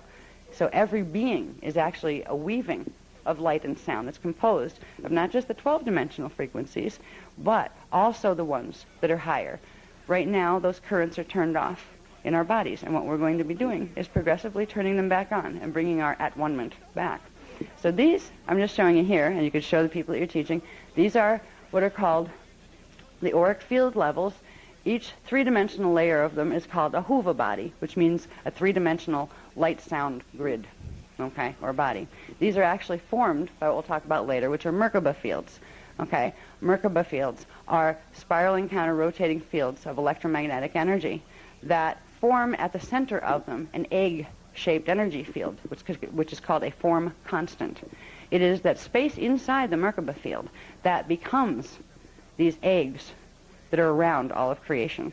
Now, every universe, every three-dimensional universe, is a spherical, elliptical sphere-shaped set of eggs that has all the different dimensional levels that correspond to that particular field, like density 1. We call density 1, dimensions 1, 2, and 3. That has a bubble of energy. It has 3 of them, one for D1, one for D2, one for D3. And altogether, that's called one huva body, and that's the nada huva body, the one that goes with density 1. You have the alpha huva body in density 2. You have the beta huva body in density 3. You have the mahara huva body in density 4. And you have the raja huva body in density 5. That's the primal light fields. Then you have other things that are a little bit different, but they're huva bodies, but they're structured different on the primal sound currents. So these are basic structures. Teach them about these eggs that they're walking around in. Because you need to understand the eggs to understand how to work with the radio body and with the currents. Because it's not just around the outside of your body that these fields exist, but every atom in your body has a field like this. And there are very, very specific types of particles that form each level that correspond directly to each of the primary, what are called rays, or the 15 rays. So as we learn radial body, we start with understanding we have an auric field, and it has all these dimensional levels. 12 of them are shown here. The auric field levels correspond directly to the chakras, which are the little energy vortices that run energy back and forth through the body. Okay, we'll go on to the next one. Yeah, okay, I can go there. Yeah. Now, we go back to the currents. Okay, we have, now here's where we're beginning to build the understanding of, okay, where does radial body fit in? You've got, we've talked about dimensions, we've talked about the 15-dimensional matrix, we've talked about the Cathara grid in the body, how it starts to build up and how it forms these eggs of energy around us. We've also mentioned that there's a Merkaba that we haven't shown any pictures of yet, but there's a Merkaba that forms these eggs around the bodies. Now, we're taking egg-shaped structures that happen because primal life force currents are flowing into the bodies through the Merkaba fields. Primal life force currents are the different types of currents that the mana, the ire, and the mane break themselves down into becoming. So the primal currents that form everything are alive. They are currents of consciousness, but they are also currents of energy and particles and subatomic particles and these kind of things. Okay? So if you can show people, you have your bodies around you, and these are the primal life force currents, the basics of them. These are the ones we learned before, and then we're going to see how these break down even further as far as what is the consciousness. Who is the consciousness that each of these rays carry? This is what we're going to find out with the radio body stuff. So here you have your 15-dimensional matrix again. You have, see up at the top, do I need that? No. Okay. You have at the top here, this whole area around here, the akadic. If you looked at this as source, okay, or this is the mana or the source or the beginning point, this would be the first level closest to source. This would be the next level away from source. This would be the next level away from source. And these go all the way around. Now, away simply means stepping down, okay, in vibration, because they're all in source. You can't go away from source. You are source. You're made of source. You live in source. That'll never change. But we have these areas of the primal sound field around us. They form a current of energy that doesn't pour this way. It flashes on at different intervals if the body is open to receive it. That's called the Kundalini, primal sound field. We get into the D13, 14, and 15, primal light fields. That's called density 5. That's the first level of density. That is what would be the closest you could compare it to would be a gaseous form of antimatter. Not antimatter, but antimatter. So it's like the beginning of where consciousness that was sound vibration begins to move into light expansion. This has to do with certain dynamics that take place up there in relation to the Manau void and the Ire and the Mane interacting with each other, which we get into a little bit more when we go into radial body. But it helps to understand before you go into radial body that you have the auric field around you, the Huva bodies around you, that you have these currents that are coming through. This is a pillar. This is the pillar that you're building. As you work with these activations, you're progressively putting back together this frequency pillar that you will literally be in the middle of. It will be running right through you once you get the full thing activated. Usually people start down here and they activate this, and then this, and then this, and it takes them many cycles of lifetimes to go through each of these, but they're all happening at the same time, so it really doesn't take that long if you look at it that way from the avatar perspective. If you realize you're doing them all at once, it's like going to 4 different colleges all at the same time. So it really didn't take it that long. Right?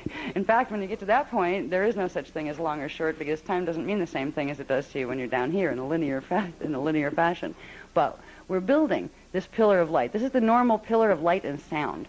And it's not just a pillar of light and sound. It's a pillar of consciousness. This is the stream of consciousness. This is where your consciousness comes from. You wouldn't be conscious if you didn't have some of this flowing.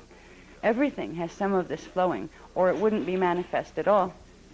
Now, you have the different, this is the beginning of understanding the sound tones that go with the primal currents. We have the Kundalini. Now, Kundalini are the different sound fields, that actually 3 levels, the triadic, polaric, and akadic. The Ku sound is the triadic, the Da sound is the polaric, and the Re sound is the akadic level. So that's where we get these words. They're not just words somebody sat down and made up.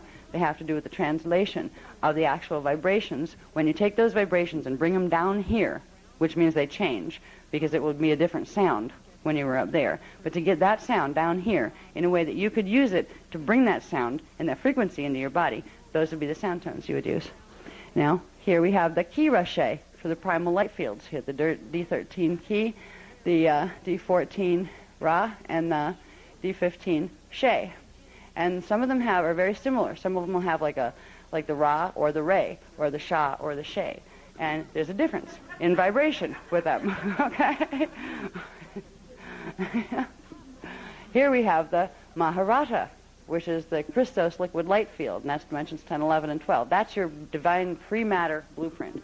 That's where it's a liquid light pre-matter blueprint. It's called hydroplasm. And that's the beginning of where your consciousness begins to take its form out of just a gaseous thought form, out of just a sound vibration idea form, into the expression of dimensionality in holographic matter. You begin to pick up dimensionality as your consciousness moves into manifestation through this structure. Now, you have the Antankarana is a word, a big one, that's used to describe the pillar, this particular pillar of 9 dimensions of energy, dimensions 1 up through dimensions 9. They're called the universal Kundalini currents. So when you hear people talk about Kundalini, this is the part of the divine pillar or stream of consciousness that they're talking about. Now, each level of these, each dimensional level has a different name, and it's made of a different type of particle or a subatomic particle unit. And this is what we begin to understand when we work with radio body, because once we understand the particles that these rays of consciousness are taking, we begin to see where things like the particles our scientists tell us we're made out of, where they connect to this picture. We begin to understand what is in our cells and what frequency is running where, and what are these little things called atoms in our bodies, and what do they really do. Because these are the windows that the currents flow through to bring the body into manifestation. And if those windows are dirty or if they're blocked, you're going to get a distorted manifestation. That's what's been happening here for a very long time. That's what radio body, working with radio body, will do, is clear that. The Vecca codes will progressively restore the natural radio body, the natural sound tones and light frequencies of the primal currents and the primal forces as they run through you. And progressively your hologram will start to clean itself up. It won't have dirty windows anymore, or blocked ones. Okay, am I talking fast or is it just me? I'm getting on a roll again. Uh-oh.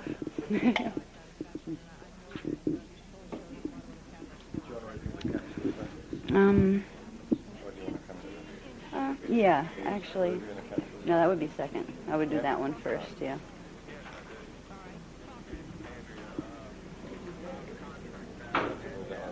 Okay. All right.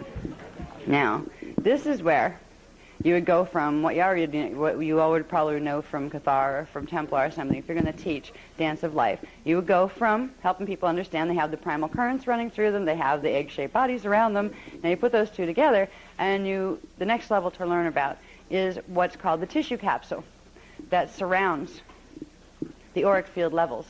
Every three-dimensional level, actually every dimensional level has a little radial body around it, but a full radial body is around each three-dimensional level. And by the time we get done discussing radio body, we're going to find out an amazing thing. And it kind of dawned on me, like the pieces came together. My mind knew it, but I hadn't integrated what it quite meant yet. That hit me today. When we come to understanding radio body and its relationship to our anatomy and our higher parts of identity and our soul body and our oversoul body, who are on Tara and on Gaia or in the other harmonic universes, it ends up that the radial body that we're walking around inside, we're going to learn about the radial bodies that are around our atoms first. They're the ones we need to learn to direct first. But we have the one around the first three-dimensional levels of our auric field. What that radial body is the same thing. Imagine yourself having a density 2 body that's much bigger than this one. And just like we have little radial bodies around our atoms, the radial body around us here is the radial body around our bigger cells, atoms. We're walking around inside our soul bodies, and our soul bodies have manifest form in that level of density. It's like, how far away is your soul body? Not far at all. You're walking around in its atoms.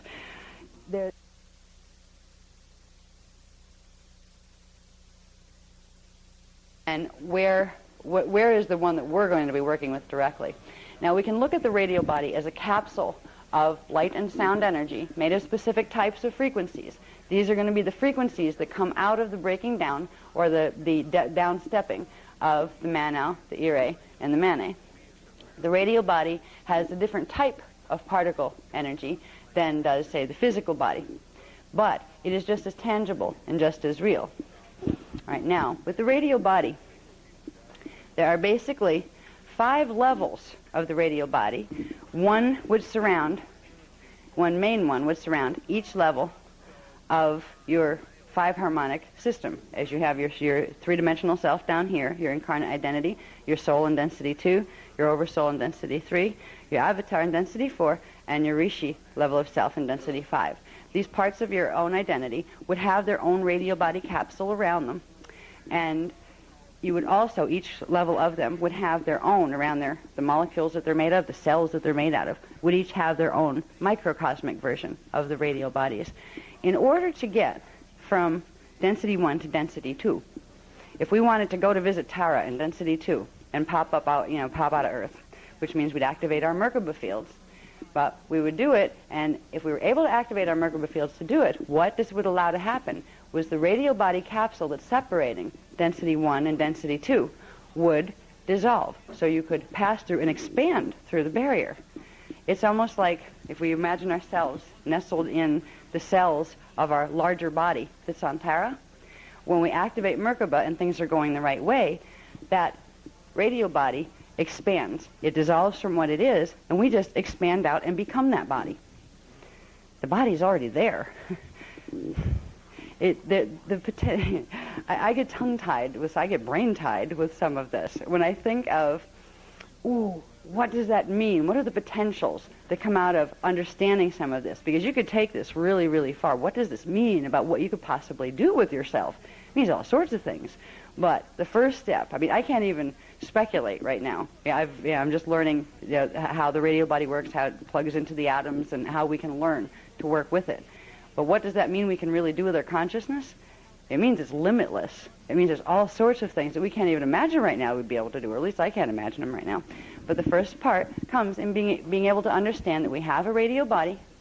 It's the radiating fields of energy and life force around and within us that is the radio body.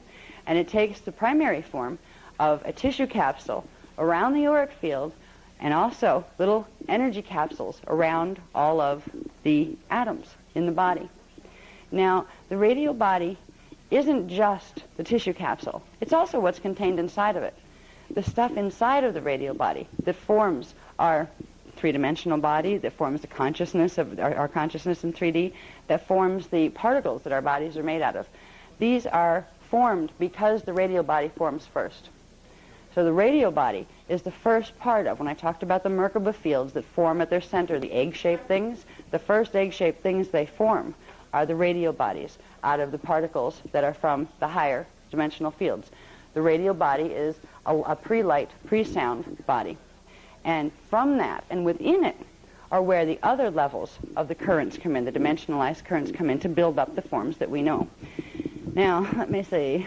The transduction sequence. Oh boy, here we go. Okay. Now there's paperwork. So if some of you bought the supplement to this book, you have these graphs, this much of these graphs in them, and there's paperwork that goes with it.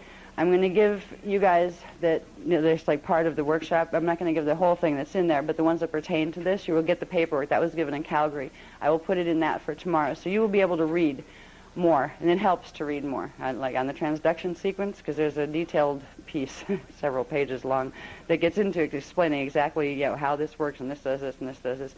You don't need to have that much detail to learn to work with your radio body.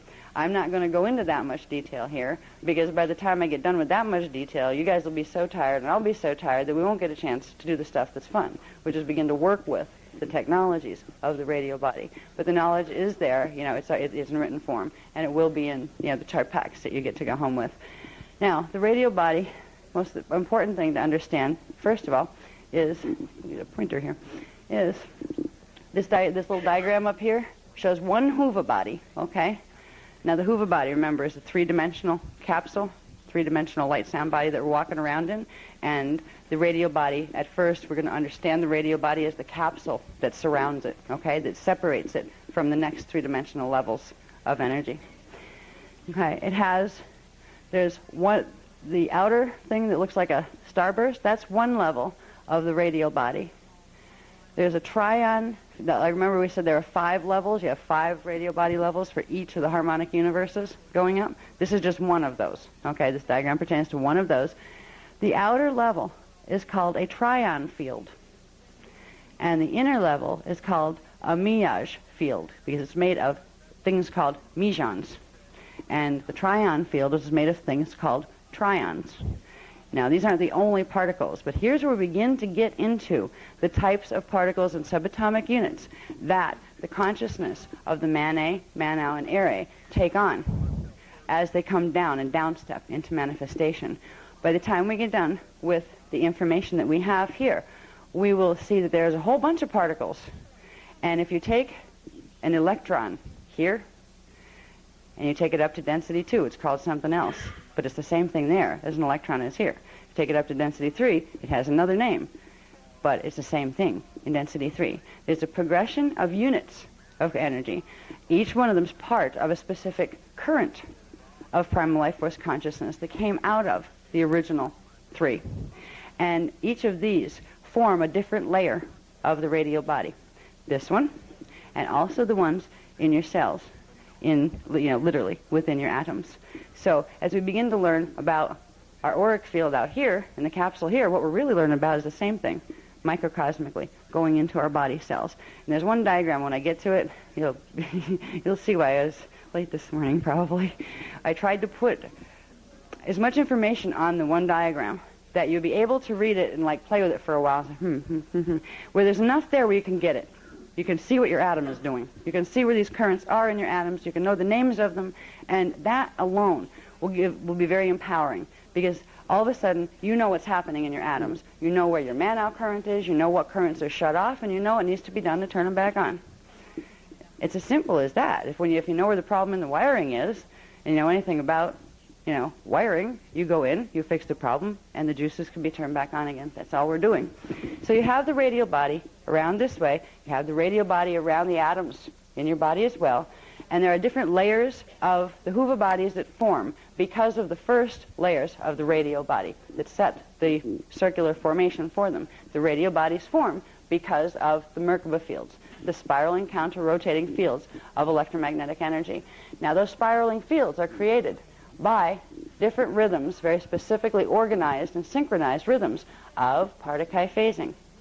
Flashline sequences control how fast and at what sequence different pulses of consciousness will move, and it creates a circulation system. So Merkaba fields are the circulation system by which the primal consciousness comes down through, turns into primal currents, and comes down in to form the radial body, and then the manifest holographic body and the consciousness in it, down in the dimensional fields.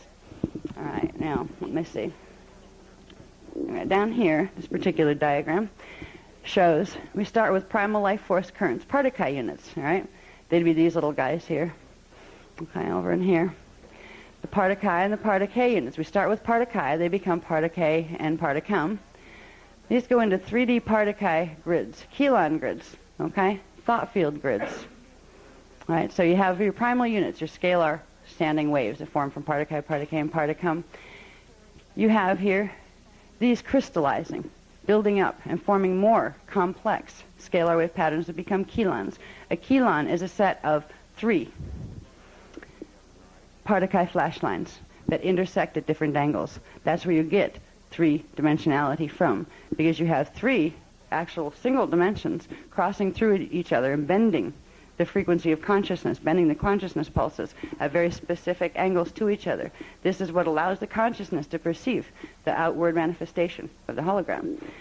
So we go from part-2, part-K, part-Cum into kelons, or little crystallized 3-dimensional forms of standing scalar waves. These go next into Merkaba fields.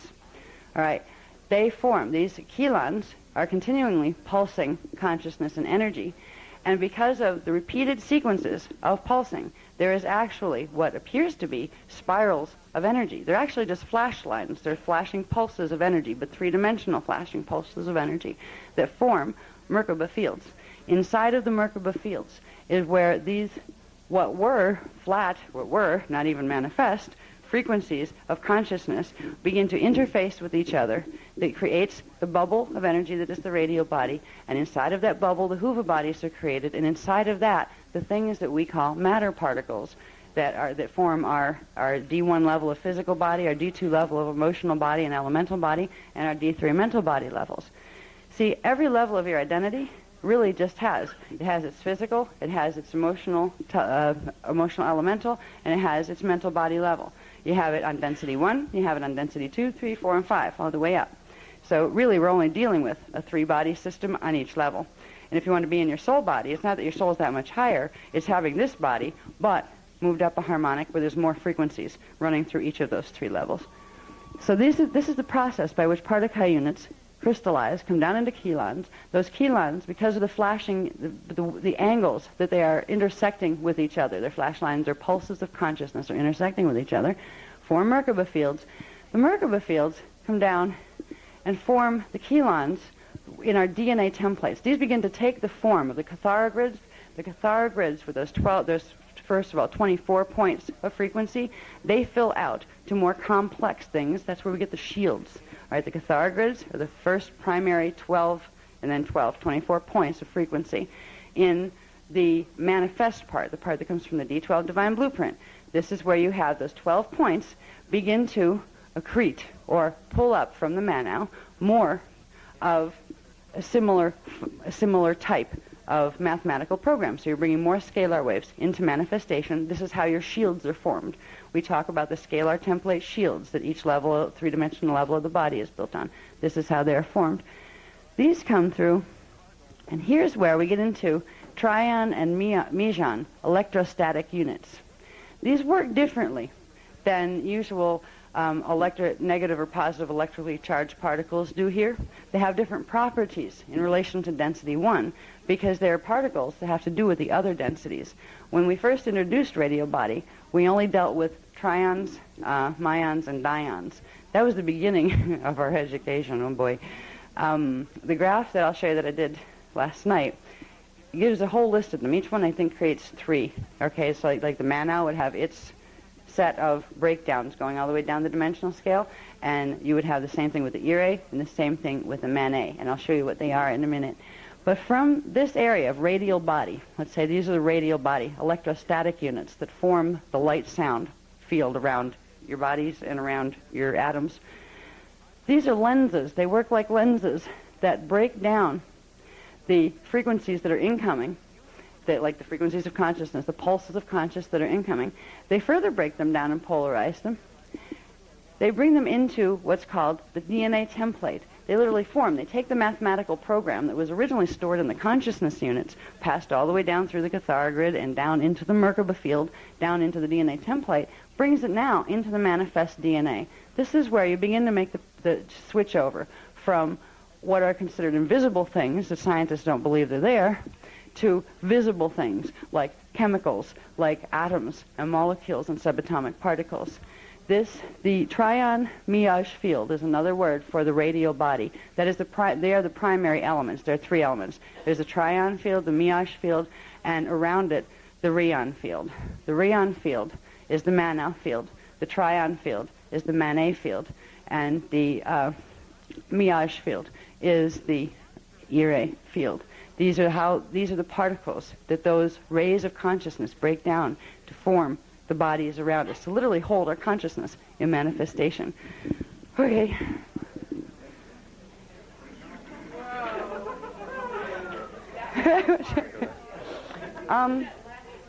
That's not that important, really. I hope not. This is much easier to read, by the way. Like at a slower pace where you have the written text, because you can stop and say, wait a minute, what?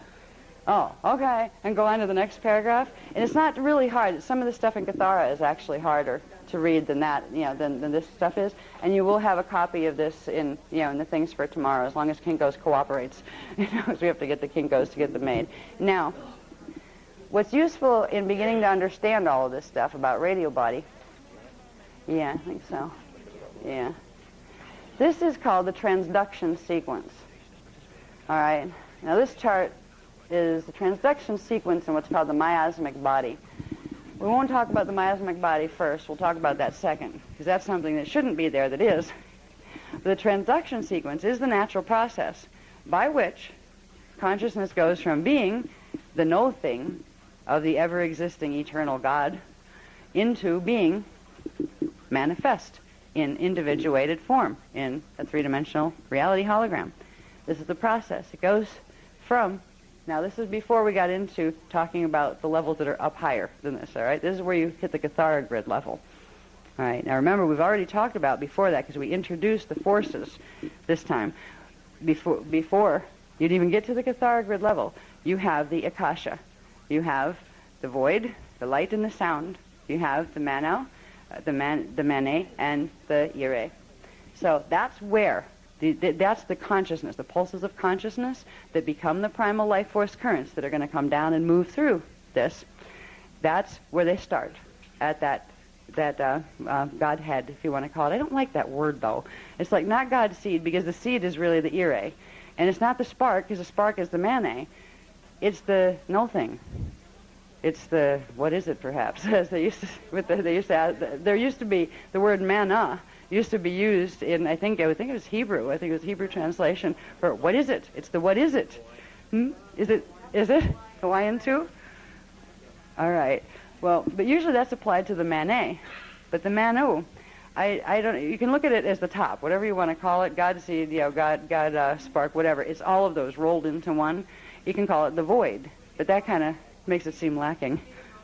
The whole thing together would be the monad, all right? And the monad manifests at different places. Like it's actually the akasha taken down at a couple of different octaves where it's anchoring to break down the frequencies into becoming the rays.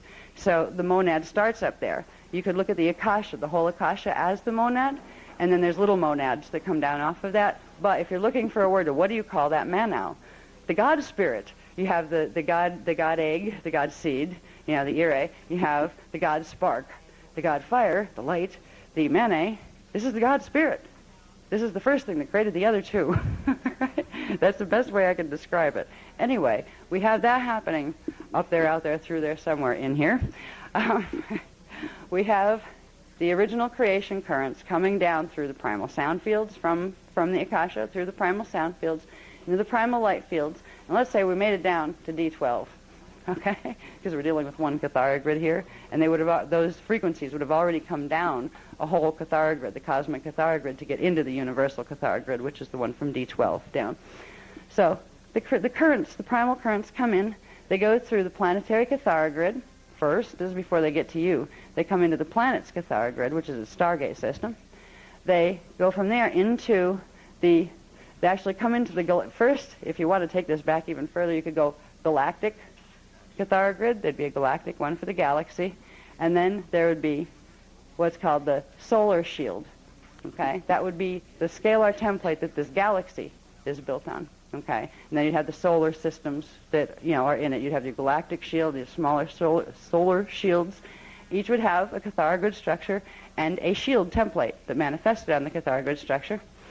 And then you get down to the planetary level, where you'd have the planetary Cathara grid stargates, and you would have the shields, the planetary shields, and that's the things we work with when we do round tables. We're running frequency into them.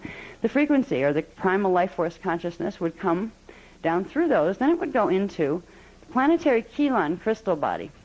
It's a thought form. This is where you are building Keelan structure, where you have these units of energy that are combining into three-dimensional crossover flash lines that are forming crystallizations, thought crystals, intention crystals, where whatever intention was imbued into the manau and worked its way down this far becomes crystallized thought forms.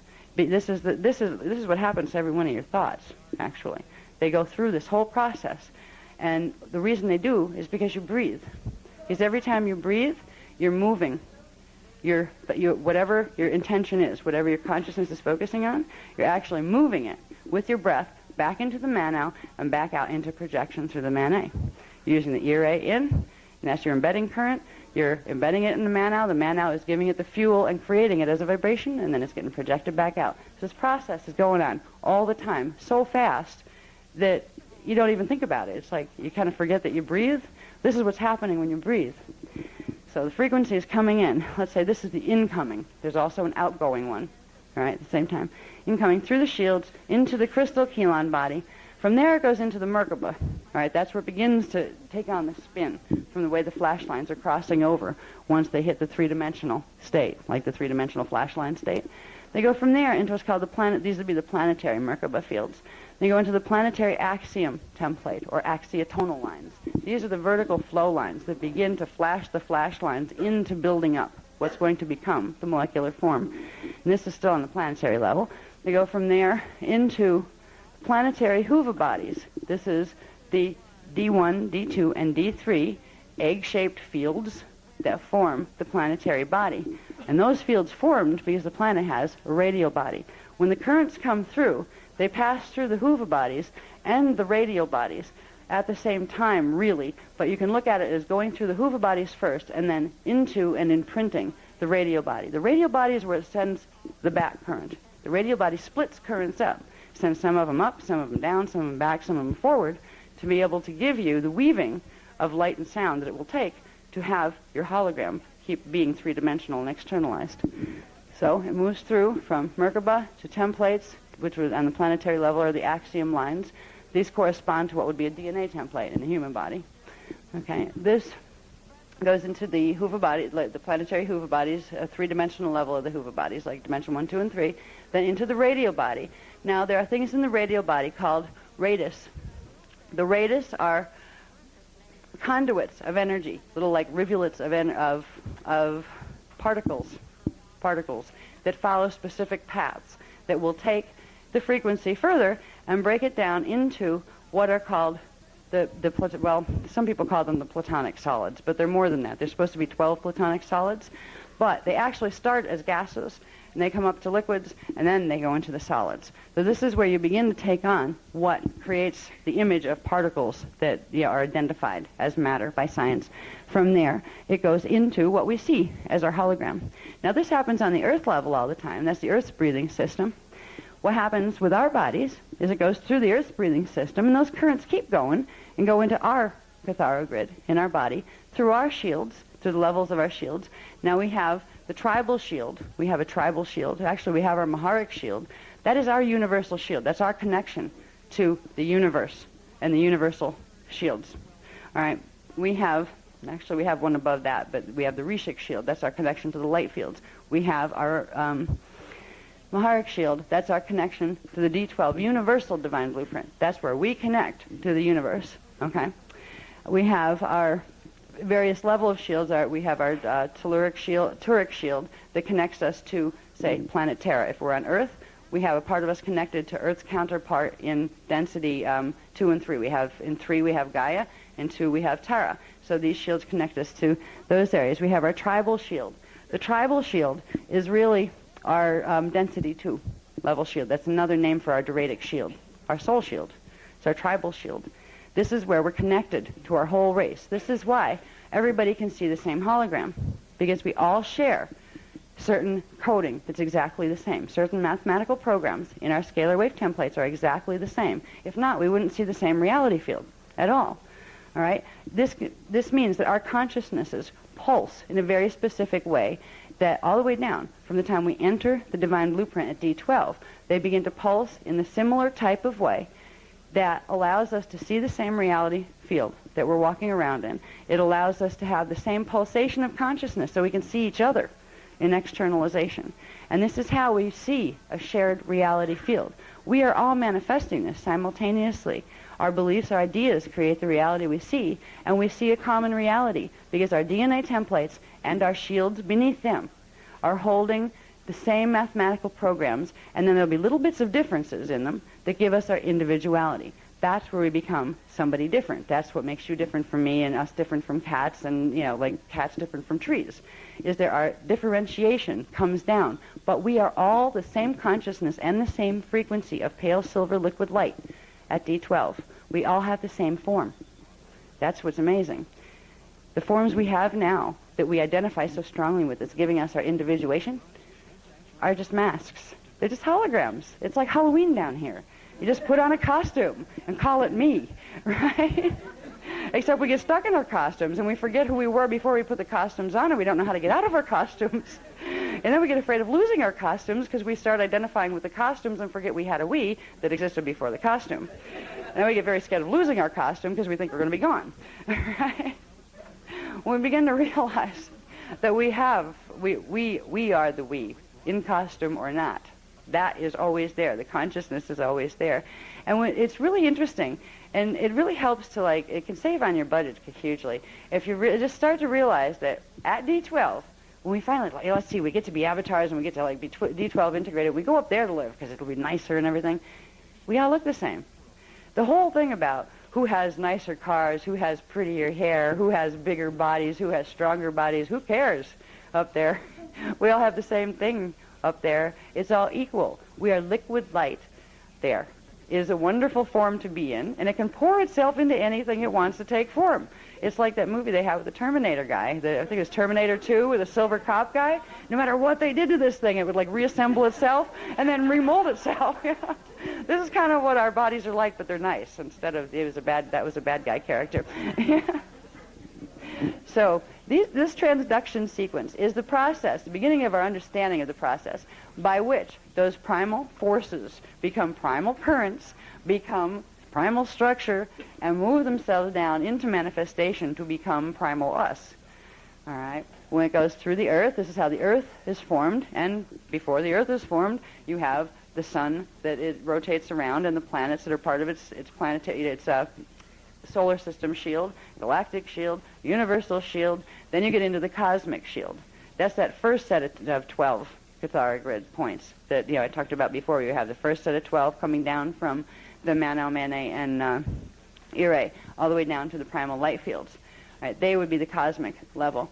So all these things would be coming down from those levels and then downstepping until they get down to the planetary level, then they downstep into the personal level. This is how everything gets fed. Its frequency. This is how consciousness pulses itself into and back out of manifestation. And everything here flashes off and on. It flashes on the on pulses, and it flashes off on the off pulses of consciousness. And when it flashes off, we don't see it because we're there. We turn back into the primal forces. We're flipping back and forth between being in the Manau force and being projected outside of it. Because we're not really even outside of it. We're in it and projecting ourselves. It's like the void around us, and we are here. It's also the void within us, the void between our cells, the void between our molecules. So we're actually pulsing on and off. We flash off and on. I've talked about this before in some of the workshops, where we're like little light bulb creatures that are being shut off and on. We appear and disappear all the time. And why should it be so darn hard to go through a Stargate? If we're doing this all the time, you think we'd be able to do it. It has to do with where we're going when we flash off right now. Normally, we'd be able to go all the way back up into full expression with that 1 minute and then flash back on. Right now, our process is being stunted. We're being held at the D1, or the density 1 level, dimensions 1, 2, and 3, because of what's happening on the planet for the last 25,000 years. We've been stuck here in dimensions 1, 2, and 3. The radial body of the planet was damaged purposely, and that's a different course, and there's a lot of you who are probably familiar with it already. We talked about the Niberian Dadic crystal grid and those kind of things. It's in the Templar course manual. It's the kind of heavy stuff on the forbidden history. It explains what happened here.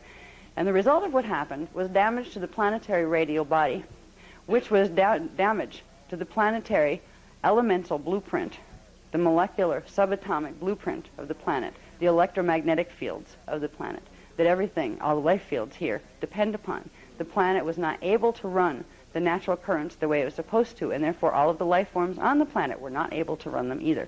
What we're doing right now is beginning to heal ourselves. The planet is not healed yet. We're going to help heal the planet, each piece of ourself that's a piece of the planet that we heal. We put a piece of the planet back the way it needs to be. Okay, then we can go on to the next graph. Oh, we're getting into the ones that I worked on. Yeah? Which, I'll get that. That was a sign. I'll describe that on this one. Okay, it's the same thing. It's the little circle sign, the little no sign, is the sign I used because, for lack of a better option, quickly when I was doing these on the computer, was the sign for a miasm. Now, a miasm is, I believe, an electrical, an antiparticle buildup in the particle field. It's a blockage. It's a grouping of units of energy that don't belong in the scalar shields in a certain area, and they're there, and what they do is create blockage of the natural flow of energy.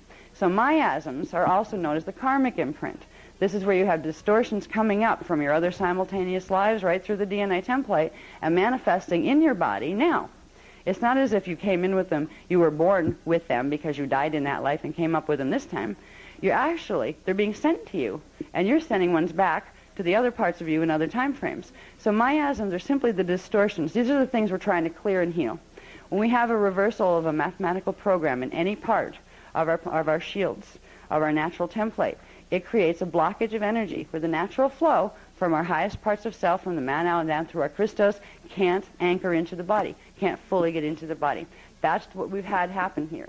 This is why we walk around in amnesia down here, because most of our self is shut off. It's still there. It's still around us. It still exists in the different levels of energy that it breaks down into the dimensional currents. The dimensional currents I'll talk about in a minute. It's still there, but to be able to know that part of ourselves requires that our gene code has the ability to run the frequencies of that part of ourselves. Our gene code is directly connected to the planet, And the planet, if the planetary grids, which are the same thing like our grids, planetary shields, if they are distorted or twisted in any way, their planetary shields are a part of our tribal shield.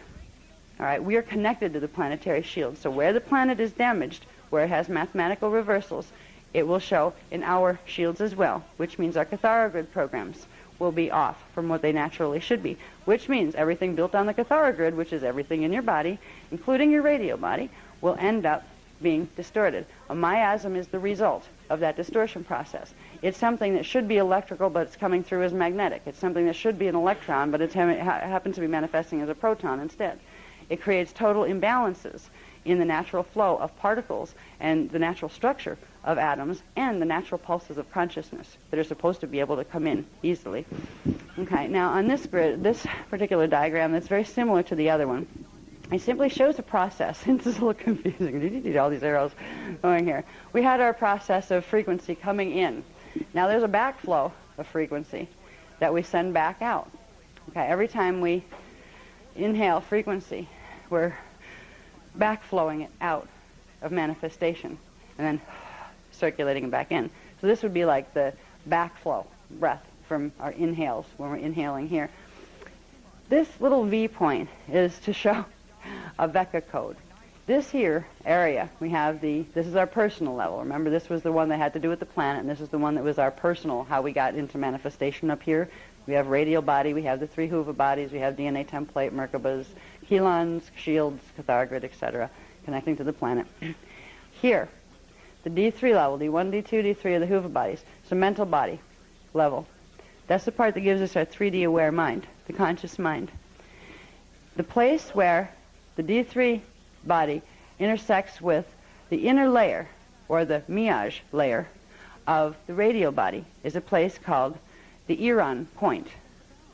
This is a point where the pure consciousness from the higher dimensional frequencies in particle form can come through and literally refuel us here. It is the power point. Your moment of power is always in the present. It's always right here, right there, where your consciousness is stationed here. Now, if you take your consciousness right here, right now, and you hold the image of a Vecca code that happens to have the corrected mathematical program for your radial bodies, you hold it here. You're putting it here in this process, all right? You have an outflow of frequency that was coming, like, you would have your normal, see, your breathing rhythm, you're breathing in and out all the time. You would actually hold it in your mind, breathe it out, and then the next inhale, bring it back in for embedding. You'd bring it back in, it would travel all the way through. Now what it will do, Vecca code here, here's the miasm, okay? That's the distortion that it's going to fix. Every place that this Vecca code goes back in on its way back to the Mano, it will reset the natural pattern. It will neutralize by putting the right pattern with it. It'll neutralize the twisted patterns in each level of the body as we go back through. And it will go back through the planetary body and the galactic body and the universal body as well. So as we're using the Vecca codes, we are literally using our breathing ability that we do all the time anyway. We're using it to take the right mathematical programs and bring them all the way back through the whole thing. So we're not only just healing ourselves, we're healing the planet, the galaxy, the universe. We're doing the whole thing. Now the most powerful codes to use as far as the Veccas are the codes of the Mano. That is, they are the highest, I wouldn't say highest frequency codes. Some of them are the lowest frequency codes. But these are the ones that connect directly to the Mano force, which means they can direct either of the other two smaller forces, because the Mano force was the first force, the void force, the still point. That is the force that the other two were created within, the sound and the light. So if you can direct the Mano is the one, you can look at the Mano as the embedding field. If you look at the Ire as the current that takes things back home, and it takes the idea back, takes it somewhere, it takes it to the Mano. Okay? The embedding current is the one that brings it back for embedding, and the place that you embed the idea to have it become reality is in the Mano field. That's the embedding field. And from there, the Mano turns it into a vibration. Whatever it is you sent in, and it will project it back out on the Mane current, and it will go through this whole process again, down-stepping itself all the way down. See, when we think, we manifest literally on all of those levels, not just here. When we think a thought, it doesn't just appear here. It doesn't just influence here. We're creating on this whole level, because every time we breathe, some degree of our life force currents, even when we're blocked like we are right now on the planet, when their currents are blocked, there's some degree of it that's moving back into the Manau force. And once it goes into the Manau, it gets thrown down from the top again into manifestation. So we literally implant our thoughts. This is why thoughts are things. They are very real things, and they're made of units of energy and consciousness, just like our cells are made up of atoms and protons and nucleus and all those kind of things. We'll get a little bit into what those pieces are in, I think, in a minute. Yeah, this diagram was just to show you what a Vecca code does. When you put it in the mental body, exhale and breathe it back in again. It was to show you how it can take those miasms and progressively clear them, neutralize them, take them right out of manifestation by combining them with their opposite pattern. The Vecca codes will combine them with their original pattern, and anything that doesn't fit that pattern will be sent back to the Manau for recycling. And that's the process of clearing miasms in the body template. Mm-hmm. Clear all the miasms in the future. Yes, very good. Yeah, I didn't even touch that yet in this workshop. But I'll just touch it just a little. He had a very good point. He said it also will clear the miasms in the future, right? Yes. And the past as well. If we realize the past and future are relative terms, they're actually places in space more than places in time. If we look at the scalar grid, or the 15-dimensional matrix, the things that are higher frequency than us right now, that we are going to move back through as we progressively get out of density, they're what we call our future from here. They're also the same places that we entered when we came down through. So we come down through our past, end up in and at every point we think we're in our present. So at every point you have a different past and a different future, but they're all aligned with each other. When you fix something running that current, you are taking it all the way through each level of the dimensional scales once you work with the Vecca codes, because you're opening up those conduits that were blocked before. So you are sending it to all of yourselves in all of the dimensional fields, in all of their time bands, your past selves, your future selves, and your present selves. So it was a very good point. I didn't get into the time cycles in this one. We get into that in the Templar manual. I don't know if you've read that, but that gets into the time cycles and the stargates and all that kind of thing. Yeah, I figured that would be a little too much to bring into this one for now. Okay. This one first. Now, we'll take it nice and easy. The Akasha Force, God Source. Half an hour left, so separately. Okay. Yeah, we'll do technique when we get back. Should we do technique before? Oh, I can't leave. I can't not show them this before they go to dinner. I've got to show them this before we go to dinner. We'll do technique in the evening. Yeah. Okay. All right. Now, this is just a simple way to conceptualize for yourself the Akasha. You have the Ire sound. That didn't come first. What came first was the Manau. All right? The still point void, the God Spirit. Then within the void there was a vibration, the pre-sound vibration. So the Ire was formed. God spoke and the Ire was formed. And that is the sound intention. And then from the interaction between the void and the sound, the light emerged between them and within them. All right, so this is the pattern. This is also, this is the closest I could get to an Akasha shape on the computer. I had to use upside-down hearts to do this because my program didn't have anything else. Didn't have any teardrop shapes. So upside-down hearts were the best I could do. Now, this point here would be 0 point. All right, the point where each emerged and where all are connected.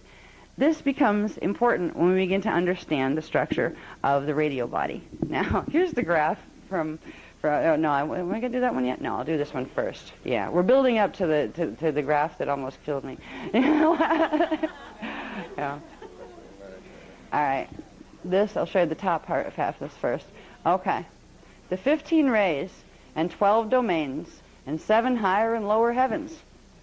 Now, this is the structure that's formed out of that little upside-down heart-shaped thing with the 3 flames in it. Okay? It starts with the Akasha, the Manau void, Ek. That's the still point that we talked about, the divine source.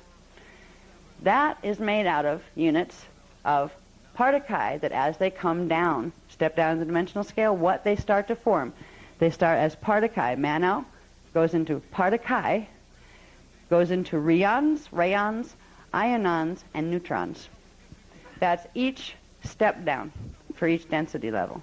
They are, and in fact, if you look at it backwards, a neutron in density 2 is called an ionon. A neutron in density 3 is a rheon. A neutron in density 4 is a rheon. A neutron in density 5 is a particle, antimatter particle. Okay? These are the same things we're dealing with here, just up each harmonic. All right? The Mane, God seed, or the Ka, it's the pre-light oscillation. It's the Divine Father principle. There, that forms part of K, which break down to form trions, which break down to form ectrons. That's where you get ectoplasm and that kind of stuff that mediums talk about. That breaks down to form dions, and they break down to form electrons. So you can take it backwards again, and electrons are dions in density 2, ectrons in density 3, trions in density 4, and part of K in density 5. This gives you the understanding of where this fits in to the rest of that. And the Ire, or the God, I made a mistake there. I was going too fast. The God spark should be the Mane up there. I'll change that before you get your copies. The Ire is the God seed. That's the Shah.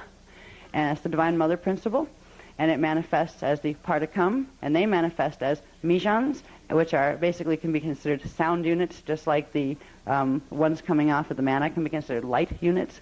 Okay, so it goes from particum to mijans to irons to myons to protons. These are the basic units here. They also manifest lots of other little thingies.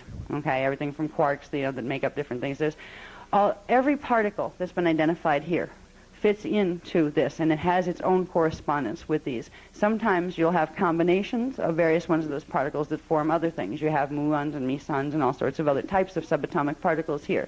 But the basic building blocks of life and the basic things that you're made of, and cells and atoms are made of, are the protons, the electrons, and the neutrons. They're the carriers of the life force in the life field. And it's the protons, neutrons, and electrons that are not working properly because of the blockages in the planetary grids that are in our Cathara grids, that they are not allowing the primal forces, our at-one-ment, to flow through into our bodies, so we feel separate from God when we're not. And we feel finite, and our bodies die and fall apart. Our hologram falls apart instead of being able to expand because it's not getting fed enough life force frequency. Okay, now, when we come down, okay, these were the first levels of the primal forces, okay? Mana, Ire. Out of that comes the 12 what are called domains. They're not exactly the same thing as dimensionalized structure. They're not three-dimensional fields yet. These are the primal light and sound fields. Okay? We have 0 point, would be the Akasha. It also connects to D13 and then to D1 as the structure comes down. Now, we take it from the Akasha down to Mana, Ire, go into the Kundare primal sound particum field. That's the first particum field, or a whole field of particum units. It's made of rheon and meson units. It's a rheon-meson field. It has the acatic level 3, and these numbers are going upward. If you're down here and you want to get to the top, acatic level 3 would be your highest one. That's the acatic level of what we call the energy matrix, that if you've looked at the Cathara book or any of that, that's where that fits, the acatic level. That sound is the Re coming down into manifestation. Acatic level 2 is the E sound. Acatic level 1 is the Ra sound. Then we go into the next level of these, still in the primal sound fields, okay, the meson field, which means, if you notice, each one of these has a meson with it. Mesons refer to pre-sound, okay, pre-sound vibration, just like trion will refer to pre-light vibration. And when you get into trion meage field, this is what we're talking about. These units that break down and literally form the bodies, the capsules around our cells and our literally around our nucleus and around the atoms and around the molecules and around our bodies. But we're still way up here in the primal sound fields. Meson field is the next step down, the polaric part of the energy matrix. Polaric 3 is the Da sound. Polaric 2 is the Ha sound. Polaric 1 is the D sound. Notice, D, Ha, Da. Okay? Ra, E. It ends up as Re. Okay? This is where we're getting the Kundare of the primal sound fields. All right? Then the next one coming down toward light. We're not into light yet. We're still in pre-sound vibration. Okay, we have trion meage fields. That means trion refers to what? The Mane, right? Mijan refers to the ire. So it's telling you which currents of consciousness are being carried in those particular fields. There you have the Q sound, the Hu sound, and the K sound, or the Ka sound. This is where you get kunda re of the primal sound fields all together, when you put them all together. Now, the triadic 3, the polaric 3, and the ecadic 3 are the ones that come out of the Manu. So when we use kunda re, like we've been using, when we work with the primal sound tones, that's what we are using. We are calling on the Manu codes there. We are activating the highest level of the Manu frequencies. And when we use the Veka codes, we are giving them the patterns of the original manifestation, of what the original, for this time matrix, what the original patterns of manifestation were supposed to be, the divine right order that the intention was set on. These symbols that we are using are giving that back, the gift that was given us to allow us to come in here, that then got mathematically messed up. We've been given back what that looks like, so we can send it back in to reset the pattern in our field. So we use the kundare frequencies there. Now, we haven't hit rays yet. We're still in domains. See, we started at 1, ecadic level 3. The last domain will be D13, the blue flame, which is the key sound, and it's that turquoise, pale turquoise blue. It's not just the plain blue, it's turquoise blue. So we come down from the Miaj, the trion Miaj fields, into the primal light Partike fields. Now these are primarily Partike, which means they will have more of the Mane consciousness, where the Miaj fields had more of the Ire consciousness content. So you have the 10th domain would be D15, violet flame. That's the She sound. It's made out of Mijans and Trions. You have the D14 gold flame, Ra, which is made out of Trions and Trions. That's a primary Trion field. And you have the D13 blue flame, the key, which is made out of Rions and Trions. D13 is actually the 0 point that the other 2 flames come out of.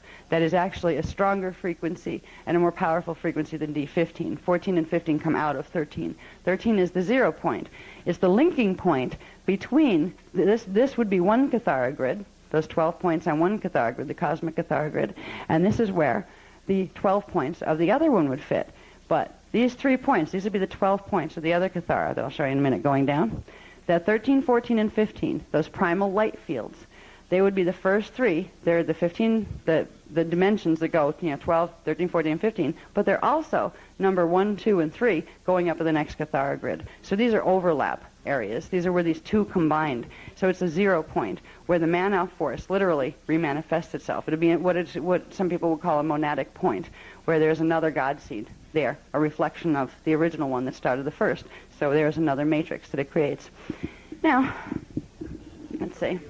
Oh, and okay, Rions are, just like we have Trions and Mijans, the Rions go with the Manu, okay? Trions, okay, let's see. I have to look. Okay, proton, they're whatever up on, are they protons? Yeah, no, they're not. They're neutrons. That's right, Manu forms a neutron, so they are neutrons on the density 4 level. There we go. Yeah, don't mind me, I'm learning this too. Okay.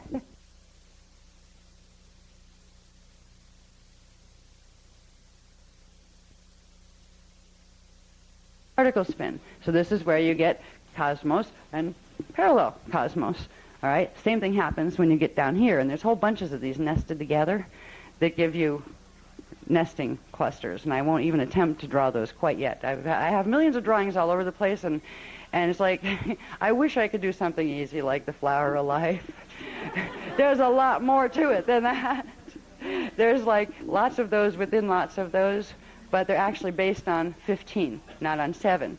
Because really what's happening here is you get 7 up here, you also get 7 down here. What certain systems are working with are simply 7 because they've cut off the top half because they're not working with those frequencies anymore. So it's a little more complicated than basic flower of life stuff if people have learned that. It's like having 2 flower of life stuck together at the center. So you'd have one up there, and one down here. Now, when we get down here, so you have your higher 7 heavens up there, right? Then you have your lower 7 heavens down here.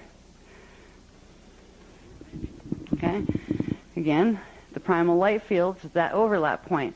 D13 is considered the trivecca point, And that's when this stuff down here links into that stuff up there. The D12 bivecca point is where this stream of, or this time matrix and its parallel link together at D12, and from D12 they link into the trivecca point at D13 to link into the whole matrix. So this is the nesting of systems and parallel systems. When we come down, we're now into the rays. We went from the domains, which are not dimensionalized in quite the same way as three-dimensional holograms. They're different types of reality fields that are different. The hologram is not as externalized there as it is here. It's more of states of consciousness, and like, imagine living in your own mind and your mind was endless, and you could make any pictures you wanted to or create anything you wanted to, but you were never outside of yourself. It's hard to explain what the consciousness is like there. It's experiential. You need to be able to touch it and be it. Words don't work very well for it. But then when you get into the rays, the 15 ray emanations of the Akasha, these are when these currents up here, these pulses of consciousness, these fields of consciousness, break down further, polarize further, to become the lower currents that form the dimensionalized systems. These are the systems that matter as we know it can take place in. These are the three-dimensional systems that you can get holograms to walk around in. Okay? You have the D15, just like over there. You had the number 10 of the domains is the same thing as number 15 of the dimensions, right? See how these overlap? Number 11 of the domains is the same place as D14 in the rays, all right? These are the rays. Domain 12 is the same place, the blue flame, 0 point, okay, Manau point, as D13 blue flame, which would be the same place if you're going up this way. You end up the same place you would be if you came down that way. These are the same places, all right? They're just showing you in relation to, here's the rays of emanation where they're breaking down further, and they are the original stationary eternal fields of consciousness. These are eternal fields of consciousness that never, they don't live and die in the same way we do here. They exist always. They be. And they know themselves as being. And it's a whole different game once you get into the higher seven heavens. But while you're in the lower seven heavens, that's where you have linear time and space projection and the holograms that go with it. So from there, from primal light fields coming down, these are the rays. Now, these rays, we had these already. We talked about what their names. We had the Ki Rashe, primal light fields, D13, 14, and 15. That's those. Now, when we get into density 4, here's where it starts to get fun. We start to find out what these currents are that are running through our bodies, and we start to be able to place where certain words are that we've heard here and there in different mystical schools, and nobody really knows quite what anybody's running because they don't know what the words mean anymore. They might have meant something in the ancient past, but the text that gave you what the translation was have been gone for a long time. So when we start coming downwards, still moving down, we're at density 4, D12. Now we know that's our Maharic shield, right? That's the place where our scalar grid connects directly into the universal scalar grid. D12, the sound, the frequency is called the Ma'a. The consciousness is called the Ma'a. It is made of rheon units. Now remember, rheons go with Manau force. Okay, so where you see rheons, or rayons, or ionons, or neutrons, they are manifestations of the Manau force. And the other two have their own manifestations. We'll talk about it as we go. So this is a Manau field. D12 is a Manau field. Its sound tone is Ma'a. D11 is called the Hara. That's a trion field. It's made of trion units. Now trions they come out of the Manet. All right, so that's the Manet field. And D10 is the Ta'a. That's a Miage field, or Mijan field. That comes out of the Ire. So again, you have the combination here of those three currents. You put them together, you get Maharata, the Maharata, the D12 Christos frequency that we use all the time. We talk about the Maharic this and the Maharic that and the Maharic everything else. This is where that's coming from. There's a couple in here that are a riot. When you start to see when people are pulling things out and like they only use half of one and combine it with something else when it's not supposed to be combined that way, and some of the names you come up with. Very interesting. I'll show you that one in a minute. Okay. Now, we come down into density 3. This would be our Turic shields in our own DNA template. The next level coming down would be the Turic shield in our body, and it would be this is the universal level, this is the galactic level. This is where we plug into the galaxies, all right, where we plug into the galactic template here. D9, the current is called the Yana. it's composed of, the next step down of a rheon is a rayon. So the D9 yana is the next embodiment of the Manu force. The D8 maya is composed of units called ectrons. An ectron is the next step down from a trion. So when you're in density 4, you have a trion. In density 3, that same thing becomes an ectron. It's a smaller quantity of thrust of the same consciousness. All right. D7 is called the mira. It's composed of eron units, which are broken down meson units. All right? So that takes you into density 3. Now, go into density 2. The D6 current is called the treya. It's an ionon current. Okay, ionons are broken down rayons, which are broken down rheons. All right, see how that works? It's breaking the frequencies down into smaller pieces, the pulses of consciousness down into smaller pieces. All right, so we have the D6 treya, the D5 mana, not mane, but mana, but it's of the mane. And these units used to be ectrons up here and used to be trions up here. Trions become ectrons, become dions in D5. So D5 current is a dion current, and it is the mana force.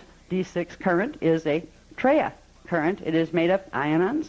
These are telling you exactly what the primary units or particle manifestations are of each of these currents, and the sound tones that go with them. Now, take it down one more. Oh, we didn't do D4 yet. D4. Here's a familiar word that I haven't heard any good definition for in ages. Prana. The prana is made of mayan units. The mayan units used to be eron units, used to be miaj units. So the prana is a manifestation of the ire. Now you can look at this on a Catharo grid, and you would see the middle one would be the mana. And I don't have this done yet. I just didn't have time to do the graph last night. It would have taken too long because I had to hook 2 Catharo grids together, like piece by piece with the word processing program. It's not fun to draw those. But you would have the mane currents running down the middle. You would have over on, when you're looking at it on your left, and it's actually on the right side of your body, you would have the mano currents, and the ire currents would be on the other side. So in your own bodies, on your left side, you have your divine feminine running the ire currents, and on your right side, you have the mano currents, and in the middle, you have the mane currents. And they use a Catharo grid structure to interact with each other, and each level of your body is composed, like if you're dealing with your fifth, let's say you're dealing with chakra 8. This is what it's made out of.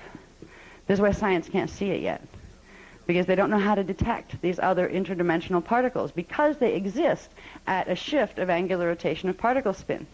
And down here, between here and here, between one dimension, one set of dimensions, one harmonic universe and the next, there's a 45-degree shift of angular rotation of particle spin. So basically, they're looking at particles that are spinning here with microscopes made out of particles that are spinning here, and they are not seeing the things that are spinning in the same place, in the same space, but at a different angle of rotation axis. That's what's going on here, and it's kind of really funny because it's all right under our noses. It's more than under our noses. It's embedded in our bodies. You know, it's right with us. But it seems like it's very far away. Now, from these 15 ray emanations, we get another set, a smaller set, of what were the 7 heavens. We get the 7 lower heavens. We get 3 here. 1, 2, 3, the 3 huva bodies, right? And they're parallels. We go with them because this is the splitting thing that happens at D12, and then the 7th is D12, just like the 7th up there is D13. Okay? And it's D13 and D12 that link together, that form the Tribeca and Bibeca points. That's the points where the original manifestation went this far, and then it went even further into the lower rays, the dimensional frequencies. The process of ascension is the process of reintegrating all these pieces of ourself and our consciousness and progressively expanding upward through these frequencies. And as we integrate all these frequencies into our body, we get less dense because our particles progressively transmute, where we have down here D3. This is called the ray. The D3 current, it's made of neutrons. Neutrons are broken down ionons. So the ray used to be the treya up here in density 2, used to be the yana up here in density 3, used to be the ma'a up here. That's the manu current. the D3 current, neutrons, used to be ions. Then you have D2 currents called the key. That's the electron current. Electrons used to be dions. In density 2, they are dions. Dions are density 2 electrons. Okay? That's how this works. D1, chi. All right? Chi is the proton current, which is the Ire current, which used to be the prana current. See how these interact with each other? So what you're going to do, if you're going to transmute and you want to go through a Stargate and pop up on Tara, what you need to do is you need to change your protons, electrons, and neutrons into myons, dions, and ionons. Okay? And in other words, you would take your chi, your ki, and your ri, and you would make it prana, mana, and treya. What you also learn is that you can begin, once you clear the system, get the system healed enough where it is capable of doing Merkaba, it's very easy to get where you want to go once you know the sounds. You simply think them to yourself, and the vibration sends you there instantly. The vibration is the thought, is the direction. So we're going to be using tonight, I don't know if we're going to have time to do it before dinner. What time are we supposed to go to dinner? About now? Oh, okay. We'll do it when we get back. Okay. Oh, okay. I'll do this. I will discuss this when we get back, because it's going to take me 45 minutes. No, I'll show it, though. I've got to. I worked so hard on this one. This is the one we're going to discuss as soon as we get back, that shows you how it fits into your atoms.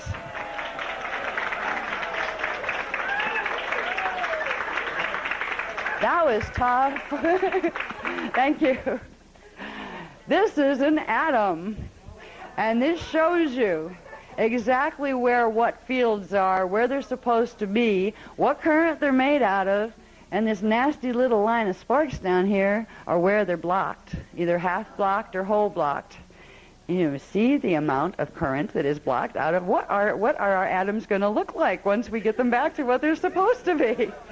I mean, it's bad enough that we have, like, if you look at the DNA, we've had courses where we've taught about the DNA, and we've taught that right now we're supposed to have 12 full chromosomes per 12 strands. Human beings are supposed to have 144 chromosomes. We're floating around somewhere between 44 and 46, I think, and they're trying to get us to, isn't that the range? I don't even remember. All I know is it doesn't matter what they're counting, because right now there are cherries that have more chromosomes than humans do.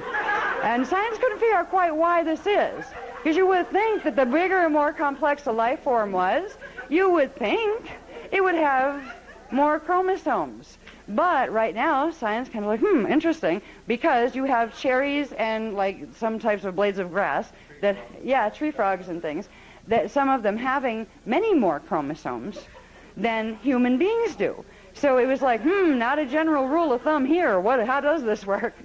Right now, because our chromosomes are broken down and suppressed out of our natural DNA template that would naturally have, they skipped over the part about fire letters. Okay, we'll talk about fire letters a bit when we get back this evening. Because this is where, when we talk about fire letters, we're talking about the chelons that form in each, remember, part of chi, part of k, part of cum, form chelons that form specific groups of part-chi grids that make the flash lines for each dimension. Well, our templates, when we talk about the scalar wave templates of our DNA or of a planetary shield, these are made of very specific mathematical groupings of chelons that are called chelon codes, or fire letters. The DNA is made out of fire letters, just like the planetary shields are made out of fire letters. Fire letters are the units, or the mathematical programs of frequency in the template that once it is fired or turned on, allows the corresponding portions of the mana or the ire or the mane to run through the body. When you fire the fire letters in the DNA, you turn on chromosomes. We have a bunch of fire letters turned off in the DNA, so we have a bunch of chromosomes. They're not just turned off. They've been mutilated, where literally what science can look at now as the gene code is looking at what used to be, there's something called vector codes. Vector codes are little tiny things that are inside fire letters that are inside DNA templates. But if you take a vector code, there are supposed to be 12 primary vector codes for one chromosome. And for one chromosome, now there would be 12 of those blueprints for 12 chromosomes in one DNA strand. And that's one double helix DNA strand. Okay? What we're looking at now, what science is seeing right now, is of those 12 vector codes that are supposed to be repeated 12 times to form those 12 chromosomes, there are the numbers 12, 11, 10, and 9 are completely shut off, which means the frequencies from D12, 11, 10, and 9 have not been able to run into the body or into the chromosomes. Then the 8 remaining ones were cut in half, literally half blocked and half turned off, which left 8 half chromosomes, or the equivalent, are like 8 half vector codes, or which is the equivalent of 4. It can run 4 partial dimensions of frequency. What this has done is literally take what's supposed to be a gene chain and cut it apart. So the genes are smaller than what they're supposed to be. There's more spacer and junk DNA in between gene sequences because there's all these areas that are turned off. It has created chromosomes that, if you look at them as little egg-shaped things, and there's supposed to be 12 of them lined up together. This is another graph that I'm working on that I haven't had time to get finished yet. But you cut the top of them all off, and then you cut half of each little pieces of them off, so you only have 4 little dots left, operational in each. That's what they're calling our chromosome content. They're saying that for strand 1, 2, 3, and part of 4. That's where they're getting our chromosome count. They're counting literally ripped apart chromosomes and thinking that that's the whole picture because they have nothing else to compare it to. They don't know what else is supposed to be there because anything on the planet right now is carrying this mutation, including something that might have died 2 million years ago that originally had the right stuff. Because as soon as you take those frequencies out of the planetary grids by blocking the grids, it makes the elements that carry those frequencies disappear, like radioactive decay type stuff. They literally go out of manifestation. So you could die with a 12-strand DNA template and be totally preserved in ice with your 12-strand DNA template and found as the Iceman someplace on a mountain in our contemporary times. Your DNA would still reflect the mutation of a base 4 genetic mutation that we are carrying right now, even if you didn't have it when you died, because those materials can no longer manifest themselves on the planet. So what we're doing when we're healing, what we're doing when I'll get into explaining more of this when we get back, and then we'll get into playing with the sounds once we know what they are and what they do. What's exciting is being able to take a look into your atoms and see that when you're using the sounds, exactly what you're going to be doing. So you know what you're doing when you use the sounds. But what we're doing, this is all. These atoms, they're connected to the DNA template. These mutations are the reflection of the mutations of the chromosomes that are a reflection of the mutations of the vector codes that are a reflection of the mutations of fire letters that the DNA is composed of.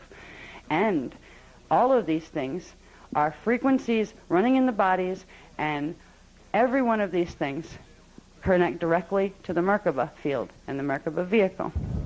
All right, the Merkaba vehicle is that thing that sends the life force currents down, that spirals them in to where they form the bubble that we're walking around in. The currents are blocked out in the planetary grids because the planetary Merkaba has those frequencies shut off in it. It shuts off our frequencies. Our planetary Merkaba has been spinning in reverse since 25,500 BC, only half in reverse. The time period right now is going to be a determining factor where it goes fully in reverse or it gets pulled back around the way it needs to be, which would be a good thing. That would be the Christos realignment mission.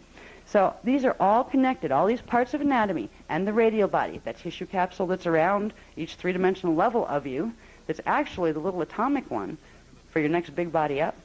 But the ones we're going to work with are the ones inside. That's the ones that are going to be affected by the sound tones that we work, and if they're affected, they're going to shift the ones above it as well. This is going to be literally your whole self working with itself, co-creating with itself. Not like, well, I'll see my soul when I get to Tara, but you're going to start working with it directly. You're going to start being it because you're going to start to embody these frequencies. So I think that's probably a good place to stop. We're all going to keep going.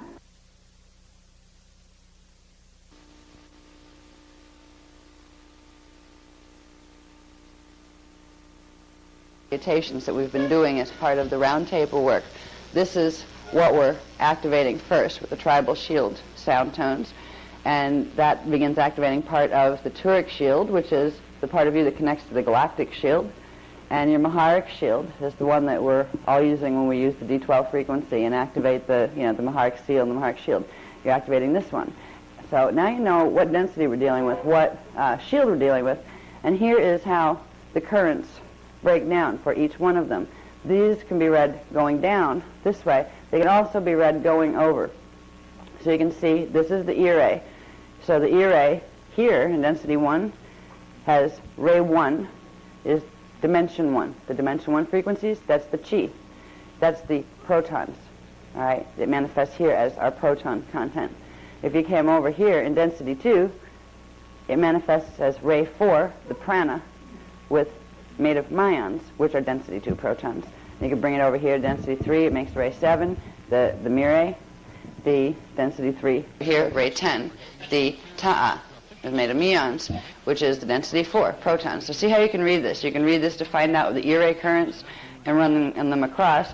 This gives you, on the Cathara grid, the 1, 4, 7, 10 side of the Cathara grid.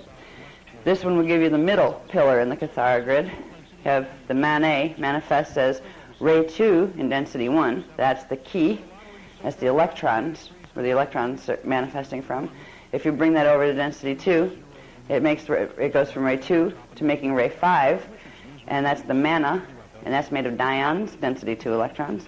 Over here you have ray 8, the maya. They're ectrons, and this has to do with the formation of what's called ectoplasm. There's a strange substance that people, mediums particularly, have seen when they do a type of channeling where there's full integration of something from the higher dimensions coming into the medium's body, which we don't recommend at all. But there's a trace at times left behind. It looks like little filaments, little kind of, it's hard to describe, almost like little fiberglass filaments that aren't quite manifest matter, but they're kind of like hairy-looking little filaments called ectoplasm. That's stuff that's made out of the ectrons here. So they're dealing with the ray 8 maya, and some of it would be the mana. So this is what ectoplasm is really composed of. And if you brought it down, what you're dealing with are electrons, really, but in the higher dimensions. Okay. Now, you'd read this, you bring that over, so you have your 2, 5, 8, and 11. 11 in density 4 is the hara. That's the name of that particular ray. And it's made of trions. It's the density 4 electrons. And then here is the mana one. Now, this is the one we're going to be using most often, because this is the original Manau ray that actually directs the other two. It's the strongest one. So we will be using, when we're using the Vecca codes. The Vecca codes are specifically the Manau codes that controls these and therefore controls the rest of the things that came out of these. All right, so this is the Manau line that would be the ray. It's ray 3, dimension 3. It's called the ray, R-E-I. All right, this is where you get Reiki. These are the two frequencies that the Reiki healer people are working with right here. All right, and I'll show you in a minute what they do as far as this goes, as far as this atom goes. This is the anatomy of an atom, like science here has never seen. Right?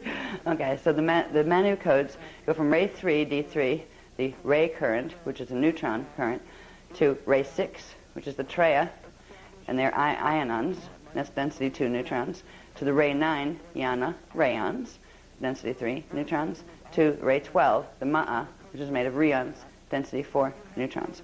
All right, you go up here too, there's a lot more information that was brought through about the seven heavens, the higher and lower heavens, and we'll be getting more on that. There's more graphs that I would like to, wish I'd had time to do for you to break that down, but there's at least a little summary of those things here that will help you. It also gives you, from the 7 lower heavens here, it tells you about the D12 Bivecca point.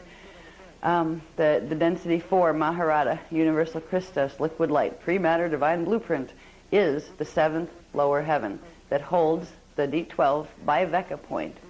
It's the Manu connection point between the 3 lower heavens, or harmonic universes, of one time matrix and those of its parallel time matrix, and the point where both connect to the primal Kirushe light fields of the cosmic Cathara grid in the 7 higher heavens via the D13 Manu connection point, which would be the Trivecca point. So when we're using the Vecca codes, the Bi and Trivecca, what we're doing is we're activating these 2 portions of the Manau frequency, the portion that goes with D12 and the portion that goes with D13.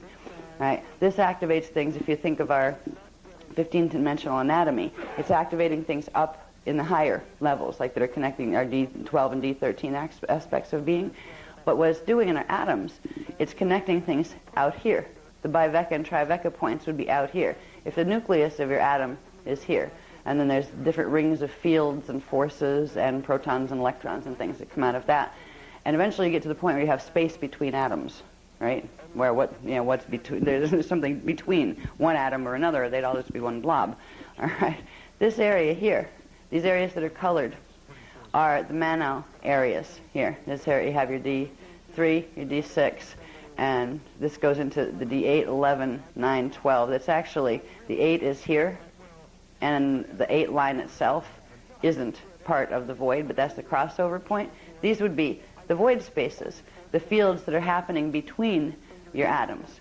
So these points here, when we're working with activating or activating chakras and things in your outer fields, like way up in your auric fields around your bodies, but it's also working with activating these things. You have D13 here, you have D12 here. This is where you have the biveka and triveka points, and here you have the Manaw force directly coming in. This connects directly into the original Manaw force, the original void or point space, which is the one that can't be compromised as far as its content.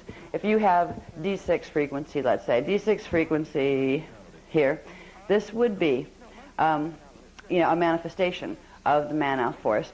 That would be the Treya force, for instance. Now, that can be twisted. It can be twisted and used for negative purposes. In the phantom matrix, they have a Treya frequency, and they are using it for purposes that are not part of the Christos. But once you get up to the original Manaw, the original point, the original Akasha, the Manaw cannot be corrupted. And that original non-corrupted space of the Manaw, the Ire, and the Mane in your bodies, any of the portions of your bodies that are carrying any corruptions in the Manaw force or any of the others will progressively begin to heal and go back to their original pattern, their original intention. So when we're working with these codes, we're working with the highest and the lowest ones. We're working with the highest codes, the high Veka codes, which are the last one we were given was the Akasha code.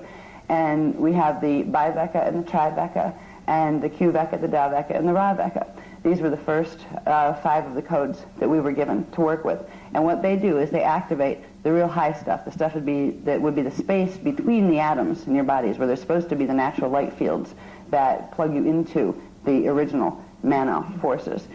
So when we're working with those codes, we're working with these. They're also working with the higher chakras that correspond to the like D13, 14, and 15. If we're working with those frequencies, we're working with the chakras as well. The 13th chakra is down in Earth core. The 14th chakra is up above our heads. And the 15th is literally on the opposite side of the planet, but way out into outer space. If you drew a direct line through yourself and kept going through the planet and way out into outer space on the other side, that's where you'd find your 15th chakra.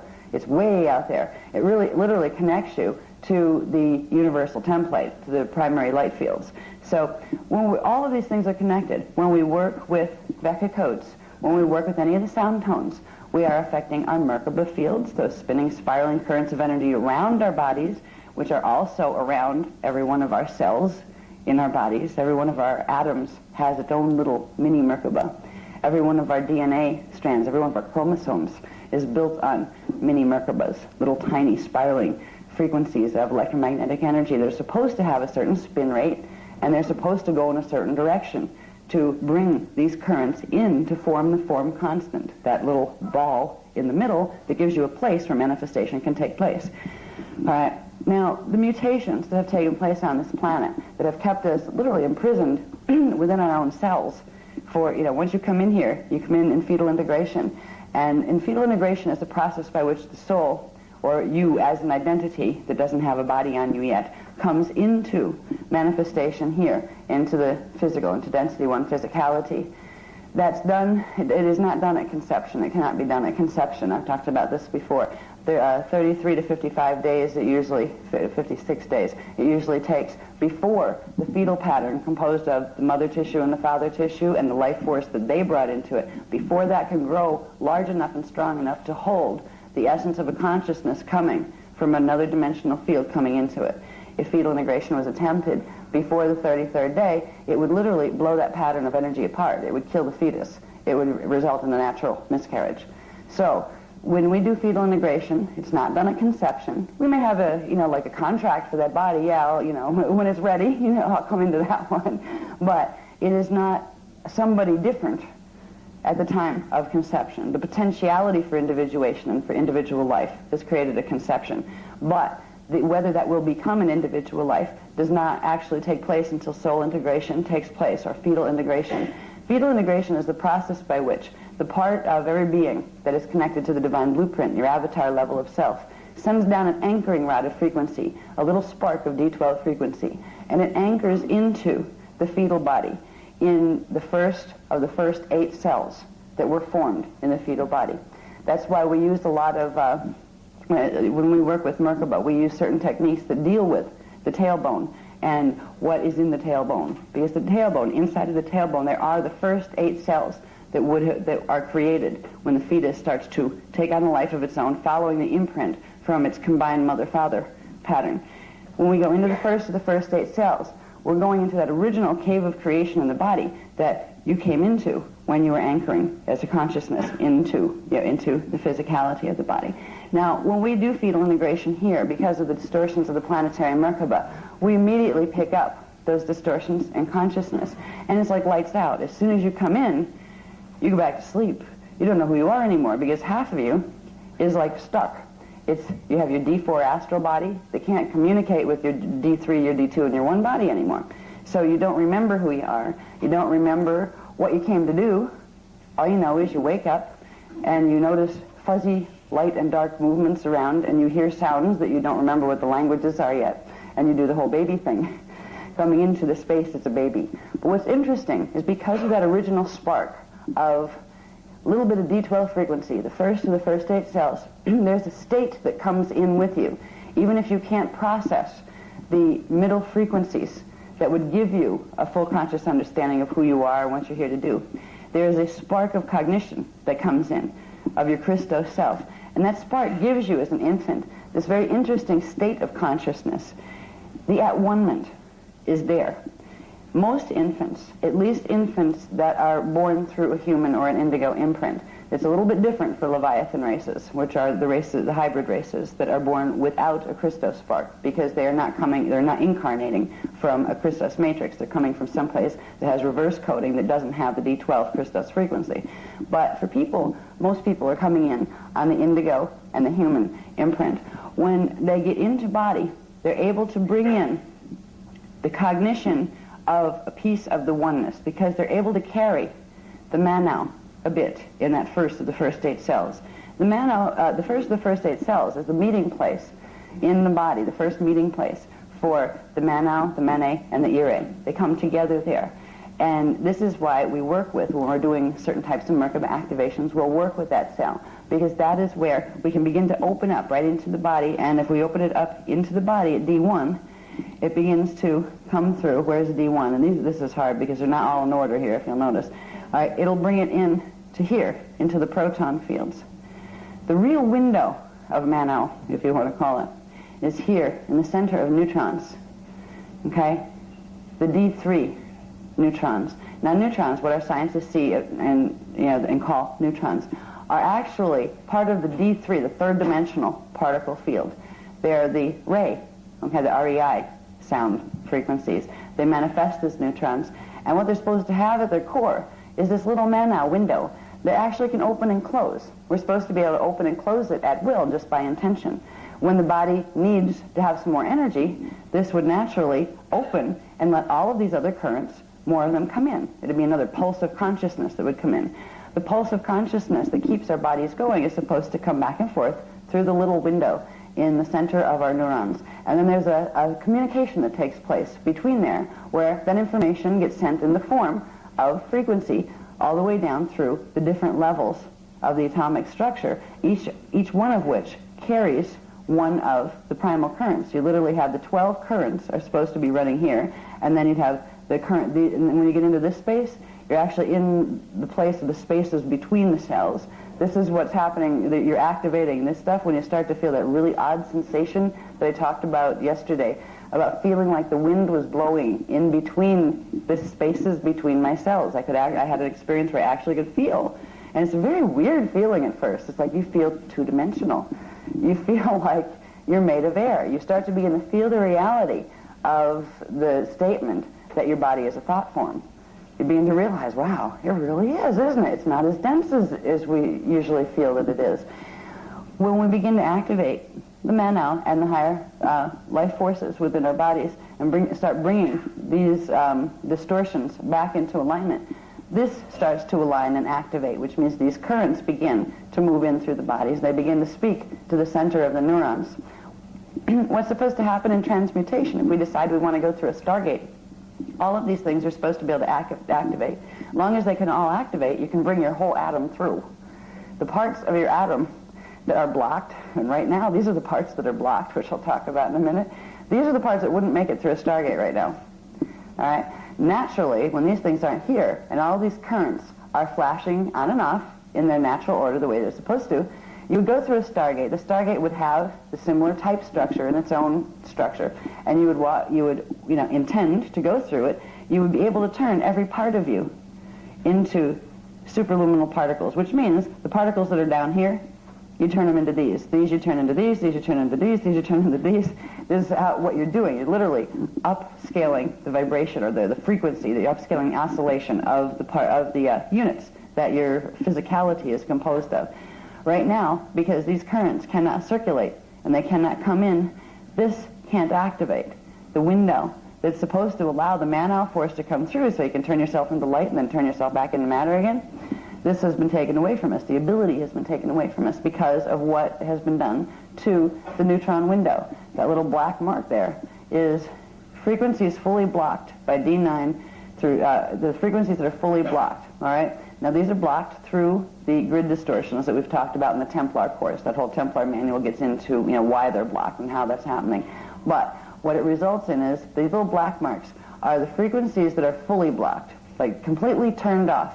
Let's say if they have corresponding DNA to them, different chemicals that would naturally manifest, right? If they were turned on the way they're supposed to be. They're turned off by having frequencies, scalar wave blockages, because of certain sound frequencies that are being run through the planet. They're being blocked. The ones that are being fully blocked are the D9 through D12 and higher currents. So that takes you out here to these.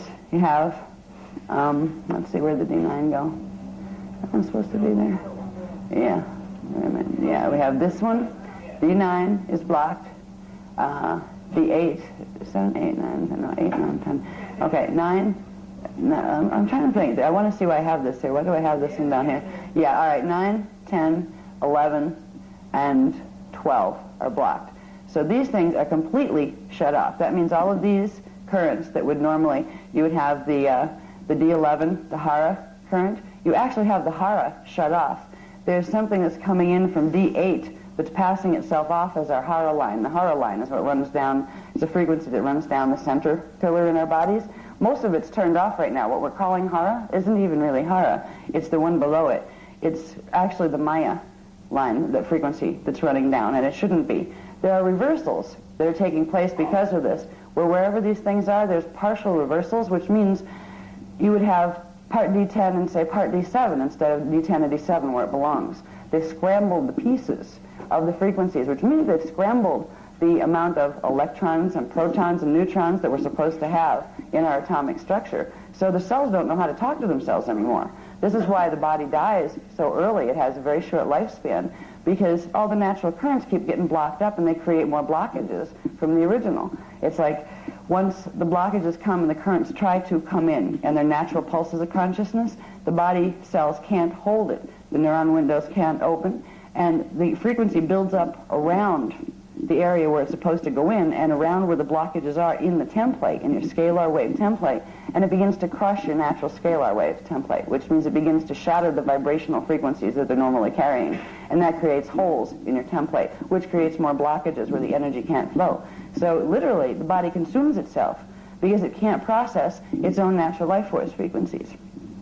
When we work with the Vecca codes, what we're doing is using the codes that correspond to the levels of the Manau, which are the blue shaded areas. We're going to use those codes to progressively reset the natural patterns of the Manau. And because all of the other rays come out of the Manau rays, once the Manau rays are restored, it will progressively flip over the natural order, the natural mathematical sequencing in the other parts of the cells. And this doesn't just happen in your cells. Your chakras are going through the same things. Every one of your chakras are supposed to have these sub-frequencies running through them. And all of these frequencies are blocked. The 9 through 12 is blocked. And this is because, what I was talking about earlier, when I was talking about DNA, if we have a DNA strand, that DNA strand has something called fire letters in it. It's supposed to have 12 fire letters. Now, fire letters are groups of chelons, which are groups of part-3 units, which are groups of flash line sequences. Okay? Now, you're supposed to have 12 fire letters, and every fire letter is supposed to have 12 vector codes. All right, vector codes are the codes that correspond to the sub-frequency bands in each dimension. What they've done by the frequencies that are being transmitted on this planet, what has been done is, of those 12, it's like a little Cathara grid inside every chromosome that we're supposed to have. That would be the vector codes. There's supposed to be 12 of them. They've turned off 12, 11, 10, and 9. Completely neutralized it where you don't have that operating anymore. And that's happening in the DNA, and because it's happening in the DNA, when the cells manifest, those things are completely not manifest at all, as if they never existed. What they also did was, of the 8 remaining vector codes in each chromosome, in each fire letter, they turned off half of those, of the 8 remaining, leaving 8 half vector codes, which left 8 half chromosome pieces in the gene code, and they reversed the active half. So right now, what our bodies are doing is running on a reverse matrix. The elements on this planet right now are running on a reverse matrix, and some elements hold that better than others. Elements such as crystal, like quartz crystal, and crystal-based substances are very, very powerful. They hold whatever frequencies. They are frequency holders and transmitters, and if you happen to have a planet with its Merkaba reversed, they will hold that program. But right now, we're very compatible with reverse matrix programs on this planet because our bodies are running on them too. That's why we feel a resonance with the crystals, and the crystals feel a resonance with us. We're all in the same boat. You have crystal, you have gold, silver, and platinum are the elements that hold the strongest. They're able to hold the strongest amount and concentration of the natural currents that come from the Mane, the Ire, and the Manao. This is why they're precious substances. They have unique qualities. They have the ability to hold large amounts and transmit large amounts of these primal currents if their molecular content on their atomic level is carrying reversals. They have a very strong ability to hold reversals into whatever they touch. So you think of all the gold veins and silver veins and platinum veins and crystal veins running through the planet.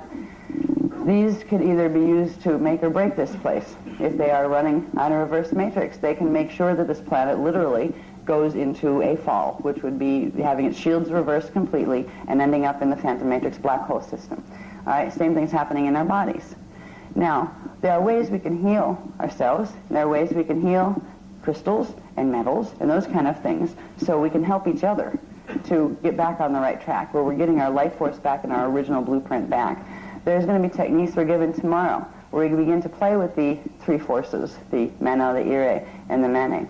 And we begin to learn to work with crystals, first within our bodies, because technically, chelons, part-3 units that form chelons, which are 3-dimensional scalar wave groupings, are crystals, the crystallizations of frequency, thought crystals, if you want to look at them that way.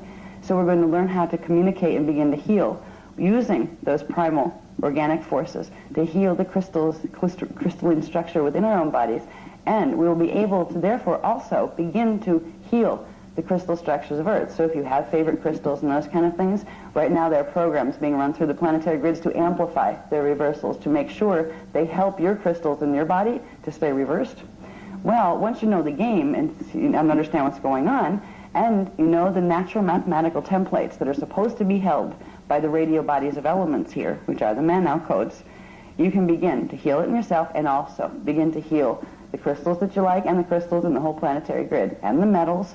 So we're going to have tomorrow morning after the ordinations that are at 7, somewhere around 7:30, however long it takes us to do the ordinations, from about 7:30 till 8:30, we're going to do till about 8. We're going to do a salutation, and then we're going to go into learning to work with the new techniques that they're going to give me for tomorrow. Now tonight, before we leave, we're going to do the one I was talking about as far as using the sound tones to begin, the Surya tones, to begin activating the natural Vecca codes, the Manaw Vecca codes, that will begin freeing this up.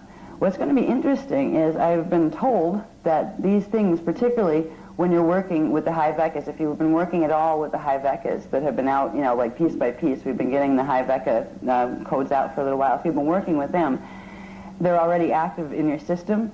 Once you've been doing that and you start to use the Manaw codes, a little hint was given to me that you can actually start to feel and experience results rather quickly. It's not like one of those, well, in 10 years, maybe I'll be able to feel the wind blow between my cells, you know what I mean? So I'm not quite sure what that means yet, because we haven't begun working with the Manaw codes either. We're doing this with you. It's not as if we did this 10 years ago and now we're just coming back to let you know about it. We're walking through the process with you. So this diagram, I hope, and you'll have like a copy of this and whatever we manage to get together on paper in a functional format for you for tomorrow to take home, which I'm determined to have a chart pack for you. I really am. Yeah. This will be one of the charts in the chart pack. This one will help you to understand if you want to remember anything about what you learned in Dance for Life, right? There, Dance for Life. The first thing you want to learn is, okay, I'm supposed to use these codes. Okay, I got the code. You'll have the code, the picture of the code, what I do with the code. You'll have that. What's it doing? This is where this graph comes in. Oh, okay, now this was this frequency. You'll be able to remind yourself what exactly you're doing when you're using the codes. You'll also start to find other connections start to come to you, like, ooh, I bet you could do that, couldn't you? Yeah, you could combine that and that, and it sounds like that. And I bet, yeah, I could use that for something. You'll start to get inspiration from the Manaw within you, where it starts to guide you into different ways, personally, that you could use it maybe for healing or maybe for shifting a situation in your life that you're not pleased with, and it seems like one of those round, circle, like CD player type dramas that no matter what you do, you seem to be on the CD player and you're going to keep going around and around and around. There's some arguments that happen like that with people, and they've literally been having them for like 25 billion years or so. And you put them together and they come into each other's hologram and they still do the same thing over and over and over and over again. That's because the miasmic core, the distorted core that started that separation between them, where their frequencies weren't blending so they couldn't understand each other, it was never healed. It's still there, and no matter where you put them in space-time, when they come back together, they will come back together in conflict to try to resolve it, and they will go around and around with it. Most of us are living this over and over. There are races on the planet right now that we're each living out, part of a race drama. This is what we're seeing right now between the Muslim people and the Christian people. We're seeing it between the Muslim people and the Jewish people. The Muslim people, this is their time for clearing miasms, because they're getting into it all over the place. People are picking on them, they're picking on other people. This is ancient, ancient stuff from before Atlantis that's coming through now. So we're watching the victim-victimizer drama come up, and everybody feels victimized by it, regardless of whether they're the ones starting it or finishing it. Everybody feels they're being picked on by the other side. I mean, Mr. Bush is standing out there saying the axis of evil, oh, here we go. That's a real friendly way to approach this. This is not going to get you anywhere but into a big, big fight eventually, because you're making the other person wrong. Doesn't matter what they feel, what they think. Axis of evil means I've judged you as unworthy. We're right, we're good, you're wrong, you're bad, therefore we have a right to go do something to you, right? This is what's taking place right now in the victim-victimizer drama. And we're going to see more and more of this. If you want to know a little bit more about that, read Voyagers Volume 2, Second Edition. We touched a little bit on some of the things that are going to be coming here because of it. I won't get into that in this Dance for Life workshop because that's another subject matter. But in the meantime, of all the chaos of victim-victimizer coming up inside of us, outside of us, all around us, everywhere, it's nice to know that we can begin to make a difference right in our own cells. It starts right in our own cells. The Manaw part of consciousness is a part of the consciousness of God that is a part of the consciousness of you. Once you begin to open that in you, it is the still point. It is a point where just knowing is. It has a quality to it. The Manaw consciousness doesn't think like we think about thinking. It doesn't believe, it knows. There's a difference between thinking and believing and simply just knowing. It carries that knowing of direct cognition. Do you ever get those things where you can't tell why, but it's just like a hunch, you just knew something. Can't figure out why. You didn't even really believe anything about it, maybe. It just hit you, and you just knew. And once you know, it expands in you. And no matter what anybody tells you to believe, you're not going to change it. It's just there. It's knowing. It's the difference between knowing, which is of the spirit, and believing, which is of the lower mind. All right? You can choose to believe. You can have fun playing with your beliefs and seeing how they manifest out in the world. But beliefs and ideas are changeable. You'll find yourself in many different lives, growing through many different sets of them. But behind every set of beliefs, there is a common knowing. And the Manau holds that common knowing. So does the Ire and the Mane hold their own piece of it. But they're polarized. All right? They're the first polarization. So they will each have a piece, but neither has the whole. Each will seek the whole through the other. But the whole is where the point is not polarized, which is the point of the original, the first thought crystal, the first intention, the Manau. So when we begin to work with the Manau codes, the void codes, if you want to call them, they're the void codes. They begin to avoid the victim-victimizer drama, the polarity dramas. They begin to heal that, because that is the force that comes in, and it'll bring the portions of you that are made of Ire frequency and made of Mane frequency. It'll begin to bring those back together into the natural state of harmonization. So we're going to be able to create. We can't fix the world, because the world's a big place, and there's a lot of reverse things happening. And how the drama is going to turn out on this planet in the next 10 years is not quite known. Somewhere it is, because time is simultaneous, which means all this has already happened already. Right? Which means somebody knows the outcome, right? Which means, what does that mean? That means there are a number of potential outcomes from the place we stand in right now. It can go various different ways, depending on where the idea field, the collective thought field, goes in this particular time frame. There are places in the time matrix, in space-time, where things have gone well, where everything got fixed and it reached a very high level, and our race is evolving. It reverse mutated itself. It got its own identity back. It helped to heal the planet. Things went really, really, really well. There's a whole spectrum of possibilities between that extreme, which is the good extreme, and the other extreme, which would be it all goes to phantom matrix and becomes a real mess. Each of those things have happened, and several places, which would be critical points in that cycle, exist as options. Which one we will see isn't determined yet. It depends on where on a planetary level our frequencies, or the planetary shields, where they are in relation to their vibration and oscillation. They will be drawn into the future, what we call the future, or the place in space-time that's ahead of us, that co-resonates with where the planetary grids are. This goes with the macrocosmic aspects of our planet. It goes with some trees will end up in one place and some will end up somewhere else. It also goes for people. Now, the best case scenario that could happen for Earth is that it is able to heal its radial body enough, the radial body of the elemental kingdom and of the atmospheric kingdom, you could look at the atmosphere as like the aura around the planet, and the radial body would be a level of trion and mirage fields that are separating it from the next one, from Tara, which would be in density 2. If all of these things were healed, Earth would be able to come into alignment with what is called the transharmonic time cycle. The transharmonic time cycle is a time cycle that comes in frequency. It exists between the Earth time cycle and its parallel. Okay? There's a third one in the middle, the interfaces, and that's where we get the inner Earth, inner Terra, inner Gaia. That one has double the frequency of what is here. It's about double the frequency. This is what we were talking about when I was talking about the Akasha Merkaba, a specialized form of Merkaba, that if you're going to be in that transharmonic cycle, you need more than just 3 planes on the top and 3 planes on the bottom. They're sets of frequencies. You need 6. You need 12 sets of frequencies to be able to sustain in the inner fields. Some of us will be able to do this. Some of the planet, if ideally the whole planet, would be able to generate its own Akasha Merkaba. And in that case, it would literally shift into full alignment with a different time cycle, which would be the inner time cycles. This is a path of evolution that would be a leap.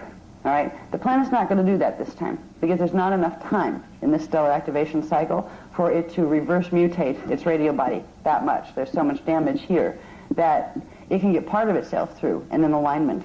And the part of Earth that can go under this type of Merkaba and can hold these frequencies will be stabilized and balanced by literally linking with the inner Earth templates that are stabilized.